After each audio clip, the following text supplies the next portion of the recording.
L'histoire commence avec notre protagoniste, Kai, qui observe une fille enchaînée et se demande si c'est un démon ou un ange. Cette fille lui demande directement de l'aide, mais Kai n'arrive pas à croire qu'elle se tourne vers un humain pour de l'aide. Les humains et les autres races se battent comme dans une guerre acharnée, mais cette fille, elle n'a aucune idée de ça et Kai devient furieux et frustré parce que c'est comme si personne ne se souvenait de ce qu'est le vrai monde. Alors, on revient en arrière et on voit Kai faire son truc habituel, surveiller un cimetière. Ses potes veulent qu'il se dépêche, mais Kai prend ça très au sérieux. Dans ce monde, il y a 5 races. Les démons, avec leurs pouvoirs magiques fous, les célestes, qui sont des demi-humains comme les anges et les elfes, les esprits, qui sont des créatures possédant des types de corps spéciaux comme les fantômes. Il y a aussi les bêtes mythiques, qui sont des monstres énormes comme les dragons.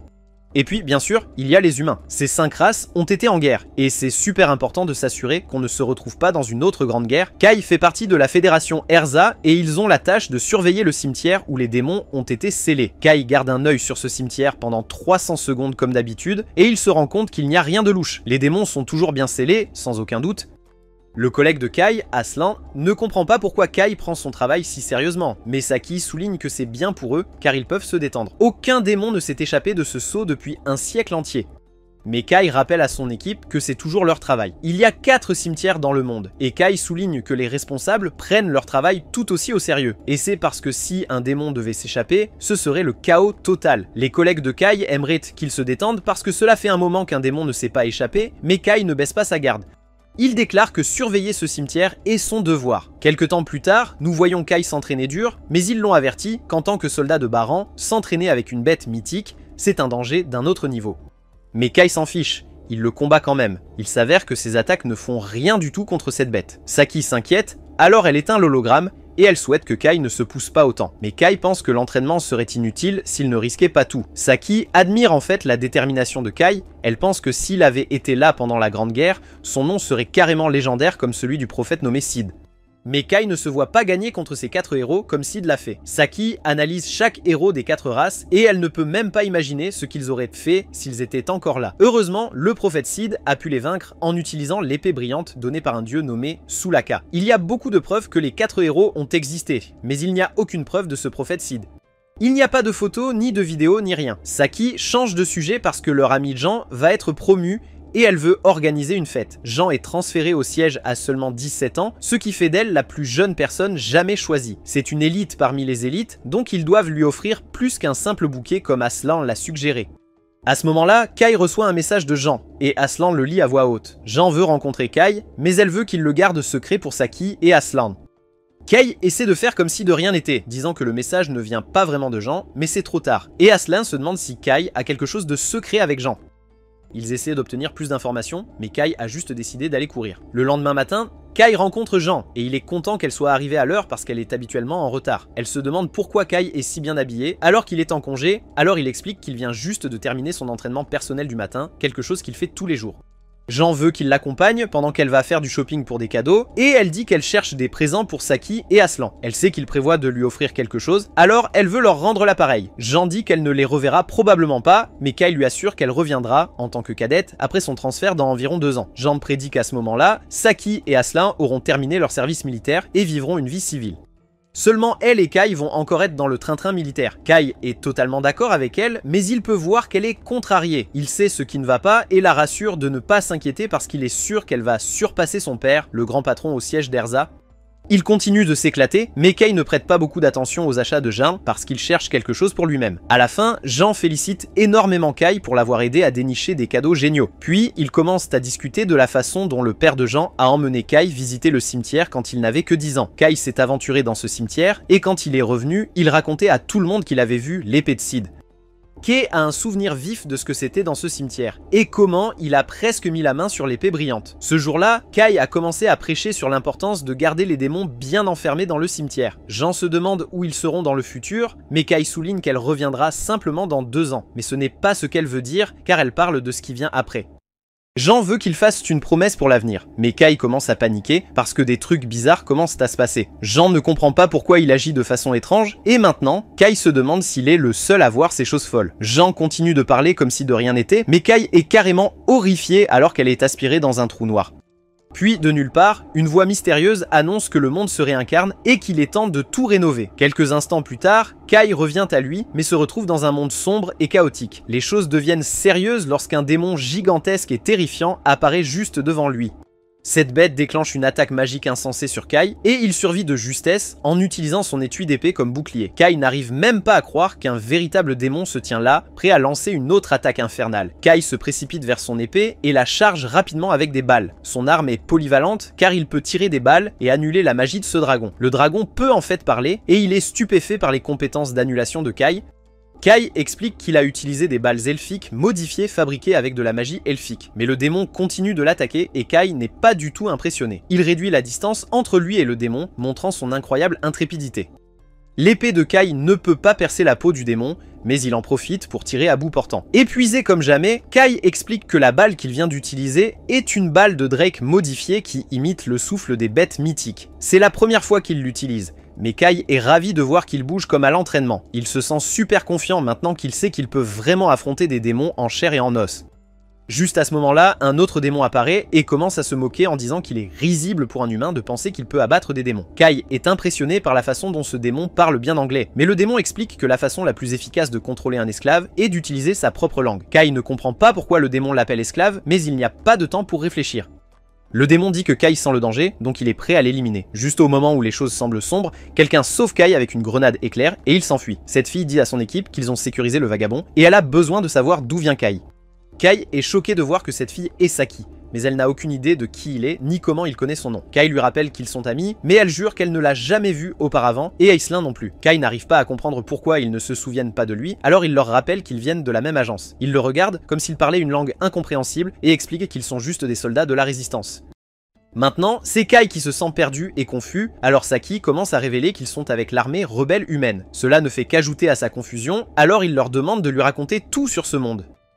Aisling et Saki pensent qu'il est tout perturbé après avoir affronté un démon, supposant qu'il a oublié des choses. Ils essaient de l'aider à se souvenir, expliquant qu'il y a eu une grande guerre entre les 5 races et que l'humanité a fini du côté des perdants. Kai est choqué, bien sûr, car dans son monde, l'humanité a en fait gagné. Aisling continue en disant qu'ils ont perdu une guerre il y a plus de 30 ans et que les 4 autres races ont pris le contrôle des villes du monde entier.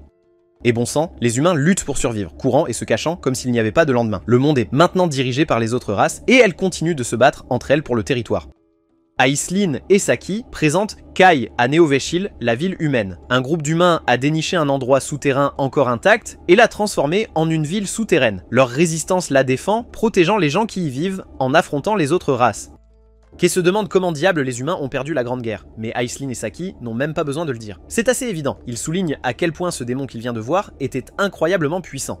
Ils expliquent qu'ils attaquent les humains en groupe, ne leur laissant aucune chance de les battre. Et en plus de ça, chaque race a un chef qu'ils appellent un héros, et ces héros sont des individus vraiment puissants. Tout cela semble très familier à Kai, alors il commence à se demander ce qui est arrivé au prophète Sid, le fichu sauveur de l'humanité. Kai n'en croit pas ses oreilles quand ils disent qu'ils n'ont jamais entendu parler du prophète Sid. Il leur dit que Sid est censé être le héros qui a botté les fesses des autres races. Aisling vise juste en disant que s'ils avaient quelqu'un comme ça, ils ne vivraient pas sous terre comme ils le font. Juste à ce moment-là, l'équipe principale arrive et Aisling explique qu'il y a plusieurs villes humaines autour du globe, avec des groupes de résistance dans chacune, tous supervisés par le noyau principal. Le commandant de la résistance est quelqu'un qui a sauvé d'innombrables vies et la mâchoire de K tombe quand il voit que c'est Jean, surtout parce que tout le monde pense que c'est un mec. Aisling et Saki présentent K au commandant, expliquant que sa mémoire est un peu floue. Jean commence à partir, mais K ne peut pas tout gérer et l'arrête. Il essaie de rafraîchir la mémoire de Jean sur qui il est et comment il faisait juste du shopping il y a quelques minutes. Jean est perplexe et suppose qu'il la confond avec quelqu'un d'autre. K ne peut même pas comprendre qu'elle ne sait pas du tout qui il est, alors il lui demande carrément pourquoi elle fait semblant d'être un mec. Jean est super choqué d'entendre ça, et K lui rappelle comment elle voulait surpasser son père en tant que sa fille. Un soldat nommé Fallon intervient, et Jean décide de partir. L'équipe de K s'inquiète pour lui disant de se reposer. Cette nuit-là, K commence à fouiller dans des documents historiques et se rend compte que les seuls dossiers manquants sont ceux le concernant lui et le prophète Sid. C'est là qu'il comprend. Si Sid n'a jamais existé et que les humains ont perdu la Grande Guerre, alors pourquoi les cimetières où les 4 races sont scellées existent-ils encore ? Le lendemain, K demande à Saki à propos des cimetières, mais elle n'a aucune idée de ce dont il parle. Aisling laisse K emprunter la voiture, ce qui énerve Saki, mais Aisling dit que c'était juste instinctif. K arrive au cimetière et pense que c'est son premier voyage en solo. Il hallucine en voyant que la pierre de blocage a disparu, alors il entre. L'obscurité se dissipe dans la lumière, et la mâchoire de K tombe lorsqu'il aperçoit l'épée brillante simplement posée là. Cela lui prouve directement que les légendes sur Sid doivent être vraies. K attrape l'épée du manteau, et une voix forte lui remet la clé de coordonnées du monde, l'appelant le détenteur de code. Soudain, une porte massive et brillante s'ouvre devant lui, et K entend une fille crier à l'aide. L'esprit de K est bouleversé car il n'est plus dans le cimetière, alors il monte de grandes marches. En haut, il voit tout un tas de chaînes retenant une seule fille enfermée. Ses ailes ressemblent à un mélange de démons et d'anges, et la fille sexy supplie K de la libérer de ses foutues chaînes. K est tout confus en essayant de comprendre de quelle race est cette fille, mais ensuite elle lui dit que son nom est Rin, le suppliant de la sauver une fois de plus avant de s'évanouir. K reste là, se demandant s'il doit l'aider ou non. Tu vois, K déteste les démons et cette fille ne ressemble à aucun démon, donc même s'il n'est pas trop sûr, il décide de la libérer contre son meilleur jugement. Il attrape son épée et essaie de trancher ses foutues chaînes, mais ces chaînes sont dures comme du fer. Aucun dégât ne se produit. Ensuite, il sort ses balles, mais même cela ne suffit pas à briser les chaînes. Mon gars perd espoir parce qu'il n'a pas d'autres armes sur lui, mais ensuite, ça lui vient à l'esprit, il a encore cette épée spéciale. Il essaie de se rappeler comment ça s'appelle et crie « porte-code ». Et son épée pistolet commence à se transformer en cette chose dorée de porte-code. K n'arrive même pas à croire qu'il tient la même épée que Sid a utilisée pour sauver l'humanité dans sa chronologie. Il lève cette épée badass et donne un autre coup aux chaînes. Pendant une seconde, on dirait qu'il vient de détruire toute la dimension, mais tout revient à la normale et les chaînes sont coupées net en deux. La fille est libérée et commence à tomber au sol alors K la rattrape. Dès qu'elle ouvre les yeux, elle panique et s'envole loin de lui, criant pour qu'une fille nommée Vanessa sorte. Elle dit qu'elle veut une revanche avec Vanessa et que ce n'est pas juste de lui envoyer un démon minable pour essayer de la tuer. Mais avant que K puisse expliquer qu'il n'est pas un démon, Rin lance déjà des attaques contre lui parce qu'elle déteste les démons. Il parvient à esquiver la première attaque comme un pro, mais il ne peut pas échapper à la deuxième décharge d'énergie qu'elle lui envoie. Et maintenant, il commence à regretter de l'avoir aidé. Mais juste au moment où cette explosion est sur le point de le frapper en plein visage, il se souvient de quelque chose que le système a mentionné à propos du détenteur du code, pouvant briser le destin lui-même. Alors, il attrape le détenteur du code et tranche cette boule magique en deux. La magie disparaît, laissant K et Rin tous deux choqués car il n'y a pas moyen qu'un simple démon puisse bloquer son attaque. Finalement, K déballe tout et lui dit franchement qu'il n'est pas un démon. Il lui demande d'où elle a bien pu avoir cette idée parce qu'il n'a ni elle ni qu'eux, donc clairement, il est juste un fichu humain. Rin réalise qu'elle a vraiment fait une grosse erreur, alors elle s'excuse d'avoir pris K pour un démon et de l'avoir attaqué soudainement. Mais elle a une haine profonde pour les démons, donc chaque fois qu'elle en voit un, c'est la violence directe, sans poser de questions. Heureusement, Kai déteste aussi les démons, donc au moins il sait qu'elle n'en est pas un. Mais il ne sait toujours pas quelle est sa race, alors il lui demande, mais elle le supplie de ne pas lui poser cette question. Kay accepte de laisser tomber la discussion sur la race pour l'instant, mais il a d'autres questions comme où diable il se trouve. Mais Rin n'en a aucune idée non plus. Tout ce dont elle se souvient, c'est de s'être battue contre Vanessa, et puis elle s'est retrouvée coincée dans cet endroit. Kay reconnaît le nom et demande si c'est la même Vanessa qui est une héroïne pour les démons, et Rin le confirme. Cela surprend Kai parce que Rin se bat avec des héros et tout. Alors il demande si elle est vraiment si forte, et Rin affirme fièrement qu'elle pourrait anéantir toute une armée de démons si elle en avait envie. Mais elle admet aussi que Kai est tout aussi impressionnant parce qu'il a réussi à bloquer ses attaques. Elle est curieuse de savoir comment il a fait, alors Kai est sur le point de parler de son épée.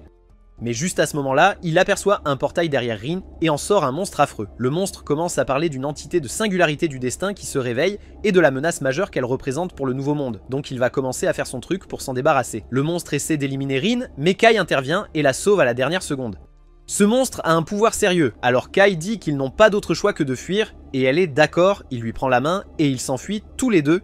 Malheureusement, ils ne savent même pas où se trouve la sortie et ce monstre a toujours accès au portail. Il tend son horrible tentacule dans le portail et attrape Rin. Ensuite, il déclare avoir capturé la singularité et commence ce protocole de terminaison, formant des orbes pour effacer Rin de l'existence. Kay ne peut pas supporter de voir ça, alors il décide d'arrêter de rester là sans rien faire et d'agir pour la sauver. Il sort à nouveau l'épée dorée et tranche en deux la tentacule de ce monstre, semant le chaos dans la dimension au passage. Le monstre aperçoit Kai et remarque qu'il tient cette épée interdite, mais il n'arrive pas à comprendre pourquoi l'épée est là ou comment un humain comme Kai a pu mettre la main dessus. Maintenant que Rin est libre, Kai ne reste pas pour découvrir ce que le monstre prévoit. Il attrape Rin et saute à travers ce trou dans la dimension, les ramenant au cimetière sur Terre.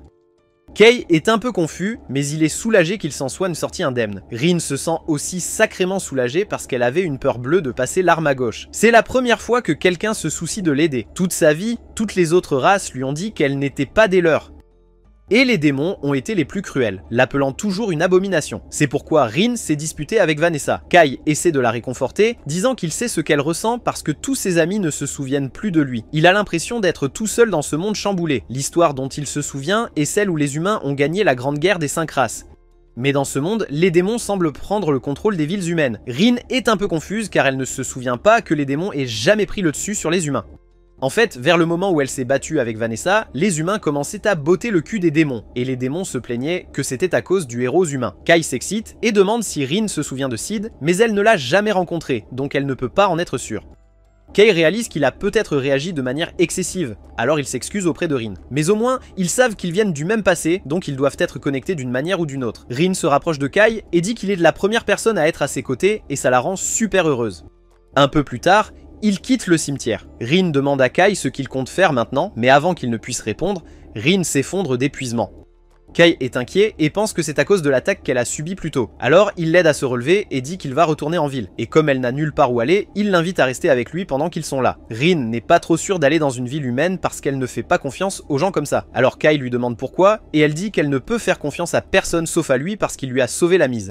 Il lui dit qu'elle devrait lui faire confiance pour la garder en sécurité et lui demande à nouveau de venir avec lui. Il lui fait savoir qu'elle peut partir si elle ne le sent pas, sans rancune. Donc, à la fin, Rin accepte de l'accompagner. De retour chez Kai, le mec est allongé sur son lit pendant que Rain prend une douche et il est complètement épuisé du trajet de retour. Rin n'avait jamais été dans une voiture auparavant, donc elle paniquait tout le temps et faillit le faire s'écraser à plusieurs reprises. Heureusement pour elle, elle avait caché ses ailes, donc une fois arrivée ici, personne ne pouvait dire qu'elle n'était pas humaine. Mais son comportement étrange mettait quand même les gens mal à l'aise. Elle a même essayé de lancer un sort à un moment donné et Kai a dû la retenir. Mais il comprend pourquoi elle est si méfiante, car elle est entourée d'inconnus. Puis l'attention de Kai se tourne vers son épée, il n'a même pas remarqué quand elle est redevenue normale, alors il la saisit et est sur le point de dire « Code Holder » pour voir s'il se transforme à nouveau. Mais avant qu'il puisse le faire, Rin sort en courant de la douche, suppliant de l'aide, parce qu'elle ne sait pas comment éteindre cette fichue eau. Kai lui dit qu'il va l'aider, mais pour l'instant, il ne peut pas regarder parce qu'elle ne porte pas de vêtements. Une fois la douche éteinte, Rin s'habille et commence à parler de comment les humains ont toutes les bonnes choses. Même avec leur société foireuse, ils ont quand même cette eau bien chaude pour se doucher, alors que Rin devait se baigner dans une foutue cascade. Et aussi, les humains ont les lits moelleux, mais en surface, tout est détruit. Alors, elle comprend enfin que Kai ne plaisantait pas quand il disait que les démons avaient pris le contrôle de la ville. Kai avait des doutes au début, mais rencontrer Rin a confirmé qu'il ne perdait pas la tête. Maintenant, il sait avec certitude qu'ils sont dans un monde où les résultats de la guerre des races ont été chamboulés. La véritable histoire est celle où Sid est devenu le héros humain. Mais dans cette réalité, le mec n'a jamais existé pour une raison quelconque. Rin suggère qu'ils doivent trouver un moyen d'échapper à cette réalité et de revenir à l'ancienne. C'est la solution à leur problème. Mais Kai ne sait pas s'il y a vraiment un moyen de faire cela. Il se couche après ça. Mais tard dans la nuit, Min se réveille en sursaut et avertit Kai de fortes vibrations magiques, ce qui signifie que les démons lancent une attaque. Dehors, les démons viennent de percer le plafond de la ville et se déchaînent. Kai savait déjà que l'humanité était fichue dans cette réalité détraquée, mais il ne réalisait pas à quel point les humains étaient impuissants face aux démons. Il n'y a pas de héros pour les sauver non plus, alors Kai décide qu'il doit prendre la place de Sad pour le bien de l'humanité. Les unités de défense commencent à tirer des balles sur les démons, mais elles savent que les petites balles ne vont rien faire. Alors Saki se précipite pour attraper la mitrailleuse. Mais juste avant qu'elle ne l'atteigne, un démon arrive derrière elle, sur le point de lancer un sort, mais à la toute dernière seconde, Kai intervient et la sauve, renversant ce démon au sol. Il dit à Saki d'utiliser de l'eau contre les démons, parce que s'ils absorbent ça, ils deviendront trop lourds pour voler. Et une fois qu'ils sont au sol, elle devrait leur lancer des grenades. Juste à ce moment-là, Kai remarque qu'un démon transforme Asselin en pierre. Alors il tire une balle anti-magie pour briser le sort et lui sauver la vie. Le démon se concentre alors sur Kai, essayant de le coincer, tandis qu'un autre démon s'approche par derrière pour attaquer. Mais Kai échappe à celui-là et repousse le premier démon, tandis que Rin s'occupe du deuxième avec une explosion. Ensuite, Kai remercie Rin pour son soutien et la félicite pour sa force. Mais même avec sa puissance impressionnante, il n'est pas sûr qu'il puisse sauver la ville seul. Asselin et Saki arrivent en courant vers Kai, lui demandant comment diable il détruit la magie avec des balles et repousse les démons avec ses poings. Kai leur explique qu'il vient d'un monde où l'humanité a gagné la guerre des races. Son style de combat et ses balles spéciales viennent tous de ce monde. Mais Saki et Aslin ne croient toujours pas au discours de Kai sur les lignes temporelles alternatives. Mais avant qu'il ne puisse poser plus de questions, Asselin reçoit un message disant que 2 éclaireurs démons se sont échappés. Et si les éclaireurs rapportent à leur chef l'emplacement de cette ville souterraine, une armée entière de démons va déferler et exterminer tous les humains. Asselin dit qu'il doit signaler cela au quartier général de l'armée rebelle. et Saki demande à Kai de venir avec eux, car sa force en fait un atout précieux, donc Jin va sûrement l'accueillir. Kai accepte de les rejoindre et ils se dirigent tous vers le quartier général dans l'ancienne capitale royale. Cet endroit a été détruit il y a des années, mais c'est précisément pour cela qu'ils ont choisi d'y installer leur quartier général.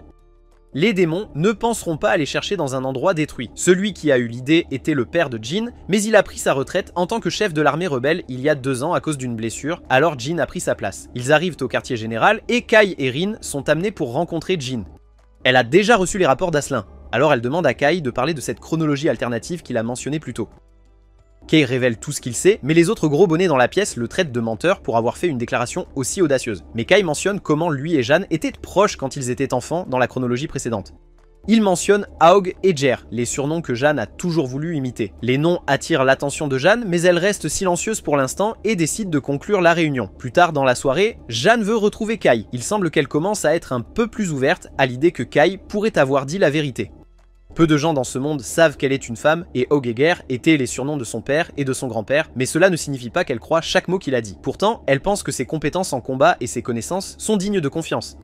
Elle élabore un plan pour se connecter avec d'autres villes humaines et repousser les démons qui prévoient d'envahir Néo-Vachol. Mais Rin n'est pas convaincue, elle pense que ce plan va juste attirer de plus en plus de démons avec le temps. De plus, si un démon de haut rang se présente, tout va partir en vrille. Jeanne sait que c'est un coup risqué, mais elle ne peut penser à rien de mieux pour protéger les maisons des survivants. C'est alors que Kai lâche une bombe. Il dit qu'ils n'ont qu'à abattre un démon pour résoudre ce problème, et c'est Vanessa, l'héroïne des démons. Jeanne pense que c'est carrément fou d'envisager d'affronter un démon puissant comme Vanessa, mais Kai est confiant que le détenteur du code peut la gérer. Il dit que lui et Rin vont être ceux qui vont affronter Vanessa. Les démons sont plus concentrés sur les affrontements avec d'autres races, donc la plupart d'entre eux ne seront pas avec Vanessa.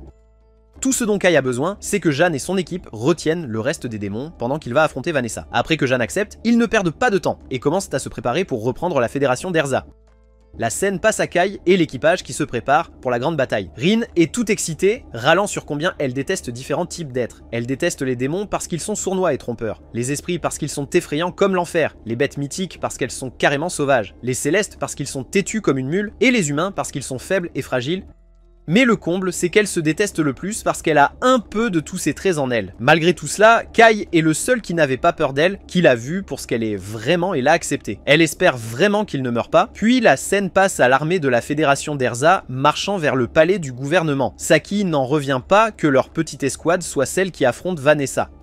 Elle pense que le plan a une chance parce que Jeanne les dirige, mais elle s'inquiète toujours d'affronter Vanessa. Elle se demande ce qu'ils sont censés faire à seulement 4, et Kai dit qu'une petite équipe est la clé pour atteindre Vanessa rapidement et sans être remarquée. Saki comprend, mais elle n'est toujours pas ravie de faire partie de ce plan risqué. Kai se tourne alors vers Saki et Asselin, leur disant qu'ils sont les seuls en qui il peut avoir confiance pour le soutenir. Saki a encore très peur, mais Rin intervient et lui donne une tape rassurante sur la tête, ce qui la calme un peu. Rin dit à Saki de ne pas s'inquiéter, lui rappelant qu'elle est forte et ne perdra contre personne, sauf peut-être Vanessa. Saki demande nerveusement ce qui se passe s'il rencontre Vanessa, et Rin dit avec confiance qu'elle s'occupera de Vanessa elle-même, même si cela signifie se faire exploser avec elle. Saki supplie Rin de ne pas suivre un plan aussi dangereux, et Asselin intervient, partageant ses propres inquiétudes. Il souligne qu'ils n'ont aucune idée de l'état du palais gouvernemental, et craint que les démons ne les repèrent s'ils se déplacent en grands groupes. Kai le rassure, expliquant que les démons sont sensibles à la magie et ne les remarqueront pas parce que les humains n'ont pas de magie. Asselin se sent un peu plus à l'aise et se demande si Kai a acquis cette connaissance dans son monde. Kai observe qu'Asselin semble assez calme, mais Asselin admet que ses mains tremblent en réalité. Il ajoute que s'ils parviennent à vaincre les démons, ils seront célèbres dans le monde entier et pourraient même recevoir des récompenses. Kai lui dit qu'il est plus fiable que l'Asselin qu'il connaissait autrefois et dit qu'il compte sur lui. Ils arrivent ensuite à leur destination, prêts à affronter ce qui les attend. Jeanne prononce un discours pour remonter le moral des soldats. Elle sait que certains d'entre eux pourraient être inquiets à cause du court temps de préparation, mais elle leur rappelle combien de temps ils ont combattu. Elle leur dit que tous ces combats n'étaient que la préparation pour aujourd'hui. Ils n'ont fait que nourrir leur esprit et leur volonté de combattre pendant si longtemps, mais maintenant il est temps de riposter et de faire entendre leur voix. Ils se dirigent vers la capitale par un passage souterrain, et Kai est choqué de voir le palais du gouvernement en ruine. Les démons patrouillant le palais les repèrent et attaquent avec de la magie de glace. Kai dissipe la magie avec sa balle et élimine le démon avec son épée. D'autres démons apparaissent et Rin utilise sa magie pour les anéantir tous d'un coup, mais Kai prétend qu'une de ses balles l'a fait. Asselin et Saki sont surpris de voir une balle aussi puissante et Kai leur dit que c'est sa balle la plus puissante. Il demande ensuite à Rin si elle peut sentir Vanessa et elle découvre que Vanessa est au dernier étage. Kay dit à Jeanne qu'il va chercher le héros démon en commençant par l'étage supérieur du côté nord. Jeanne dit qu'elle l'accompagnera en partie, mais Fallon les informe que les escaliers du côté nord sont effondrés, donc il devrait utiliser ceux du côté sud. Jeanne comprend et ordonne à un groupe de soldats de rester en place et de ne laisser aucun démon entrer dans le palais du gouvernement. Elle ordonne à un autre groupe de secourir les prisonniers du sous-sol et son groupe prend les escaliers de secours du côté sud. En chemin, Fallon demande à Kay à propos de l'attaque de foudre d'avant, réalisant qu'il n'en était pas responsable puisqu'elle ne l'a jamais vu appuyer sur la gâchette, et elle comprend que c'était l'œuvre de Rin. Jeanne demande alors à Kay s'il est toujours prêt à affronter Vanessa seul, et il dit que oui. Elle l'informe ensuite que les démons devraient bientôt se rassembler, et Rin remarque alors un diablotin invoquant un grand démon sur leur chemin. Ils sont trop tard pour l'arrêter, et il invoque le démon. Le démon attrape l'un des soldats, mais Fallon le sauve, disant aux autres de continuer pendant qu'elle s'occupe des petites frappes. Il la laisse derrière pour gérer le démon, et à l'extérieur, le groupe de soldats combat également des démons, et le deuxième groupe sauve les captifs, et Jeanne et les autres entrent dans une pièce. Jeanne est frappée par une puissante attaque de foudre dès qu'elle entre, mais elle va très bien. Rin remarque qu'elle porte un vêtement elfique, et Jeanne explique que c'est un objet magique appelé le vêtement de lumière sacrée, qu'ils ont obtenu d'un village elfique. Jeanne dit que c'est la meilleure chose pour la résistance à la magie. Elle leur dit que ses forces s'occuperont du démon et leur dit de continuer. Kay et son groupe avancent et mettent des brassards. Saki est surpris d'apprendre que ces brassards les cacheront des démons et se demande comment ils fonctionnent. Rin essaie d'expliquer que c'est de la magie de barrière, mais Kay l'en avertit. Rin dit qu'un humain l'a fabriqué en copiant la magie de barrière angélique. Elle explique que cela plie la lumière pour les cacher, et il continue. Un démon s'approche d'eux et Saki essaie d'attaquer, mais Rin l'arrête. Le démon passe juste à côté d'eux sans les remarquer. Ils sont tous soulagés que la barrière fonctionne, et bientôt ils atteignent la salle des disjoncteurs. Ils disent à Saki et Aslan de rester là et de couper le courant s'il semble qu'ils perdent contre Vanessa. Kay explique qu'ils utiliseront l'obscurité pour s'échapper et qu'il enverra un signal quand ce sera le moment. Kay et Rin continuent, mais ils entendent alors une alarme. Kay s'inquiète qu'ils aient été découverts, mais Rin dit que sa barrière devrait toujours être en place, et Kay réalise que ce pourrait être les capteurs infrarouges du bâtiment. Ils continuent et aperçoivent des démons qui les attendent. Un démon dit que les machines humaines sont parfois utiles, révélant que les démons utilisent le système de surveillance pour les suivre. Kay demande si ce démon entretient le système, et il apprend que Vanessa a suggéré de l'utiliser. Comme les esclaves s'occupent de la maintenance, c'est sans tracas, et le héros démon était satisfait de l'invasion. Le démon est curieux de savoir pourquoi il risquerait une mission suicidaire. Kay lui demande de les conduire à Vanessa, mais le démon dit qu'il va les utiliser pour son propre amusement. Lui et les autres démons attaquent alors Kay, mais Rin s'envole rapidement pour l'éviter et l'emmène vers les escaliers menant à l'étage suivant. Elle bloque les démons et dit à Kay d'avancer pendant qu'elle s'en occupe. Kay n'est pas content de ce plan, mais n'a pas le choix, alors il avance. Les démons sentent alors l'odeur de chaque race venant de Rin, et ils sont confus quant à ce qu'elle est. Rin dit qu'elle ne sait pas et admet qu'elle déteste les démons, et elle se prépare à les attaquer avec sa magie. Kay trouve ensuite la chambre de Vanessa, et est surpris de voir que le héros démon est une succube séduisante. Nous passons ensuite à Jeanne qui combat le démon d'avant, avec les autres qui la soutiennent par des tirs. Jeanne essaie de frapper le démon, mais il attrape son épée et l'attaque avec de la magie de feu. Son vêtement elfique la protège, et le démon s'en rend compte. L'épée de Jeanne se transforme alors en arc, et elle l'utilise pour abattre le démon. Avant de mourir, le démon remarque que Jeanne utilise des objets magiques, angéliques et elfiques, et l'avertit que ces objets vont drainer sa force vitale parce que les humains ne peuvent pas utiliser la magie correctement. Jeanne l'achève et dit qu'elle a choisi la mort volontairement. Elle explique que c'est le genre de détermination qu'un humain doit avoir pour vaincre les démons. Un autre démon descend d'en haut pour attaquer Jeanne, mais Fallon intervient pour la sauver. Le démon reconnaît Fallon et se demande si elle est la dragonard qui manie un drac nommé Fong. Fallon le nie et Jeanne espère que tout se passe bien à l'étage supérieur. La scène se déplace au dernier étage où Vanessa demande à Kay s'il n'est pas surpris que le démon le plus puissant soit une succube. Kay dit qu'il n'est pas du tout surpris et Vanessa le trouve intéressant. Elle mentionne qu'elle voulait le charmer pour qu'il devienne son esclave mais ne s'attendait pas à sa réaction. Elle demande s'il est le commandant qui utilise le vêtement elfique, mais Kay dit qu'il ne l'est pas, il est juste un étranger. Kay dit qu'il vient d'un monde où elle a été vaincue, mais Vanessa lui dit qu'un tel monde n'existe pas. Kay ne se soucie pas qu'elle le croit ou non, il explique qu'il s'est retrouvé dans ce monde contre sa volonté et que, selon l'histoire dont il se souvient, la grande guerre des 5 races s'est terminée il y a des années. Vanessa demande à Kay quelle race a réussi à la vaincre, et elle est amusée de découvrir que ce sont les humains. Elle veut savoir quel humain l'a fait, et Kay lui dit que c'était Sid. Le nom évoque des souvenirs pour Vanessa, mais elle les repousse rapidement et essaie d'utiliser sa magie sur Kay. Mais Kay annule son sort. Kay attaque ensuite, seulement pour découvrir que c'est une illusion. Vanessa frappe par derrière, mais il esquive. Elle remarque que son arme est inhabituelle et réalise qu'elle doit venir de son ancien monde. Kai demande si elle le croit maintenant, mais elle le rejette comme arrogant et le frappe avec un puissant sort de flamme. Il dévie l'attaque, ce qui la surprend. Vanessa lance alors un sort destiné à détruire n'importe quelle race. Le sort secoue tout le bâtiment, mais Kai utilise Coat Holder pour se protéger, laissant Vanessa stupéfaite qu'il soit encore debout. Vanessa demande à propos de l'épée que Kai tient, mais il ne répond pas. Soudain, Rin frappe Vanessa avec un sort de foudre. Kai voit que Rin est gravement blessée de son combat précédent avec les démons. Elle explique qu'elle a eu peur quand le bâtiment a tremblé, pensant que Kai pourrait être mort, alors elle est venue vérifier. Rin défie Vanessa de la combattre, mais avant qu'elle ne puisse le faire, le monstre d'avant apparaît à travers un portail et trouve Vanessa. Le monstre remarque des changements étranges chez Vanessa et réalise qu'elle a été affectée par le mot interdit. Il essaie d'exorciser Vanessa de ce monde, mais elle parvient à se libérer et reconnaît le monstre comme l'un des serviteurs d'Alfrea. Vanessa riposte avec un puissant sort de feu, blessant gravement le monstre, mais il est toujours en vie.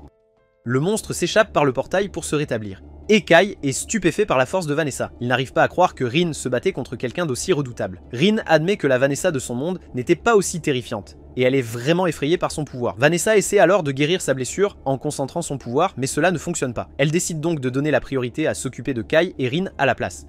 Rin sait qu'ils n'ont aucune chance contre elle, alors avant que Vanessa ne puisse attaquer, elle vole et la plaque au sol, disant à Kai de partir car elle ne pourra pas retenir Vanessa longtemps. Rin lance une barrière de prison d'ombre autour d'elle et de Vanessa pour gagner du temps. Vanessa voit que c'est de la magie spirituelle, mais c'est bien trop faible pour l'arrêter. Rin est projetée en arrière lorsque Vanessa brise la barrière, mais avant que Vanessa puisse l'achever, Kai se précipite pour attaquer. Puisque Vanessa est maintenant concentrée sur lui, elle redirige son explosion vers lui à la place. Kai parvient à en bloquer la majeure partie, mais il a quand même l'air assez amoché. Rin ne peut pas croire qu'elle ait laissé Kai se faire tuer. Vanessa la nargue, demandant si elle prévoit de venger la mort de Kai ou si elle va simplement s'enfuir. Rin en a assez des provocations de Vanessa, alors elle se donne à fond pour s'assurer que Vanessa paie pour cela. Rin libère toute sa puissance. Son corps commence à montrer des traits des 5 races. Vanessa trouve cela amusant, mais Rin ne plaisante plus, elle assène un coup de poing solide, effaçant le sourire du visage de Vanessa. Dans cette nouvelle forme, Rin peut vraiment tenir tête à Vanessa et la bousculer, mais il s'avère que Vanessa ne faisait que jouer avec elle. Vanessa trouve la forme chaotique de Rin fascinante, mais elle se demande pourquoi Rin ne l'a pas utilisée plus tôt. Si elle l'avait fait, elle aurait peut-être gagné assez de temps pour que Kai s'échappe. Vanessa se demande si Rin avait peur de montrer sa vraie nature ou si elle craignait d'être appelée un monstre. Rin commence à pleurer, mais Vanessa lui rappelle qu'elle ne peut s'en prendre qu'à elle-même. Vanessa est la héroïne démoniaque et fera tout ce qu'elle veut, mais Rin avait la chance de sauver Kai et ne se donne pas à fond parce qu'elle avait peur. C'est son hésitation qui a tué Kai. Autant Rin déteste l'admettre, Vanessa a raison. C'est de sa faute si Kai est mort, mais cela n'a plus d'importance maintenant. Rien de ce qu'elle fait ne peut ramener Kai, alors elle veut juste mourir et entraîner Vanessa avec elle. Elle attrape la main de Vanessa pour lui infliger une malédiction. Avant que Vanessa ne réalise ce qui se passe, des gouttes de sang commencent à suinter de sa peau. Ces gouttes sont la force vitale de Vanessa et il n'y a aucun moyen de s'en défendre. Elles continueront de tomber jusqu'à ce que Vanessa et Rin soient mortes. Normalement ce serait la fin pour Vanessa, mais elle a encore une carte à jouer. Soudain, Rin s'effondre, et Vanessa explique que même si la malédiction ne peut pas être bloquée, sa puissance dépend de la force magique du lanceur. Rin aurait normalement eu assez de magie pour la faire fonctionner, mais ils sont dans la base de Vanessa, et elle avait mis en place des contre-mesures majeures pour les attaques d'autres races. Derrière Vanessa se trouve un immense cercle de malédiction qui perturbe les esprits, les bêtes magiques et les célestes. Comme Rin et les 3, la malédiction la frappe 3 fois plus fort, donc c'est fou que Rin ait tenu aussi longtemps. Elle ne peut même pas se venger pour Kai, alors elle reste là et s'excuse de ne pas être utile. Vanessa en a assez de l'acte de faiblesse de Rin, alors elle se prépare à l'achever avec une dernière attaque. Mais avant que Rin ne soit tué, l'attaque est bloquée par Kai, qui est encore en vie. Il dit à Rin qu'il n'est pas nécessaire de s'excuser, et qu'elle a en fait été très utile, parce que son combat avec Vanessa lui a donné assez de temps pour se réveiller. Rin a du mal à croire que Kai est encore en vie, et Vanessa non plus, alors elle lui demande comment il a survécu, car aucun humain ne devrait encore être debout après ça. Kai se souvient avoir utilisé le code Holder pour se protéger de l'explosion, ce qui est la deuxième fois que cela lui sauve la vie dans ce combat. Mais il garde cela pour lui et se prépare simplement à affronter Vanessa. Vanessa est furieuse que Kai ose la défier, alors elle lui rappelle qu'il n'est qu'un déchet qui a survécu par chance. Son dernier assaut l'a presque tué, et la seule raison pour laquelle elle n'a pas pu l'achever, c'est parce que Rin la tenait occupée. Kai dit qu'il se bat si fort parce que Rin a risqué sa vie pour lui, alors il va faire de même pour elle. Vanessa a un air intrigué et demande à Kai s'il a un plan pour la vaincre, car elle est vraiment curieuse de voir ce qu'il a en réserve. Les humains parlent toujours beaucoup de montrer leur potentiel, mais elle n'a jamais été impressionnée par aucun d'eux. Le héros spirituel, le héros céleste et le héros bestial ont été une épine dans son pied, mais au moins elle respecte leur pouvoir. En ce qui concerne les humains, cependant, elle n'en a pas rencontré un qu'elle puisse respecter, à moins que Kai ne soit sur le point de prétendre qu'il est assez fort pour être le héros de l'humanité. Kay lui dit qu'il ne vise pas à être le héros de l'humanité, mais elle a demandé à voir ce qu'un humain peut faire, alors il va lui montrer exactement à quel point un humain peut être puissant. À partir de maintenant, il affronte Vanessa en tant que représentant de toute l'humanité. Même si Vanessa ne peut pas imaginer ce qu'il pourrait faire pour la battre, elle décide de le prendre au sérieux. Elle utilise sa magie pour invoquer une mini-météorite pour écraser Kay, mais Kay la tranche en morceaux avec le code holder. Vanessa est impressionnée qu'il ait traversé sa magie si facilement, mais elle est loin d'avoir fini, alors elle commence à lancer une série de sorts de guérison. Pendant qu'elle s'y met, Kay appelle Aislinn et lui dit de couper le courant, et toutes les lumières s'éteignent. Vanessa réalise qu'elle ne peut rien voir, même si elle a littéralement une flamme sur son épaule, et comme Kay n'a pas de magie, elle ne peut pas le sentir non plus. Mais même sans magie, l'épée est chargée d'énergie magique, alors elle cible l'épée avec son attaque de soin. Lorsque la poussière se dissipe, elle est choquée de voir Rin tenant le code holder, tandis que Kay est déjà derrière elle. Toutes ces années d'entraînement de Kay portent enfin leurs fruits. Il enferme Vanessa dans un enchaînement et demande à Rin de lui lancer son épée pour qu'il puisse l'achever. La dernière chose que Vanessa dit avant d'être tranchée est « Je suppose que j'ai perdu, bien joué, humain ». Alors que Vanessa s'effondre à genoux, son corps commence à se désintégrer à cause de tous les dégâts. Rin et Kay remarquent quelque chose d'étrange chez elle, puis les souvenirs de Vanessa reviennent en force. Elle se souvient de tout à propos de Sid et de toute l'affaire de réincarnation du monde. Elle n'arrive pas à croire qu'elle s'est laissée avoir, après que Sid l'ait averti qu'une chose pareille pourrait arriver. Après avoir entendu que Vanessa connaît Sid, Kay commence à la cuisiner pour qu'elle révèle tous les détails. Vanessa lui parle de cette chose folle appelée réincarnation du monde dont Sid a parlé. Apparemment, quelqu'un a trafiqué la chronologie et changé l'histoire, donc Kay doit trouver cette personne qui est probablement l'un des 3 autres héros. Sid avait prévu cette réincarnation du monde, c'est pourquoi il a donné son épée à Vanessa pour la protéger des ennemis. Cette épée est la clé pour réparer tout le désordre causé à ce monde. Kay est curieux de savoir pourquoi Vanessa et Sid feraient équipe alors qu'ils sont censés être ennemis. Vanessa explique qu'elle a combattu Sid une fois, mais qu'il a gagné son respect en tant que combattant sérieux et qu'ils ont fini par travailler ensemble. Il y a beaucoup de choses sur l'ancien monde que Kay ne connaît pas, alors Vanessa l'avertit de se méfier du code 0. C'est une magie vraiment compliquée.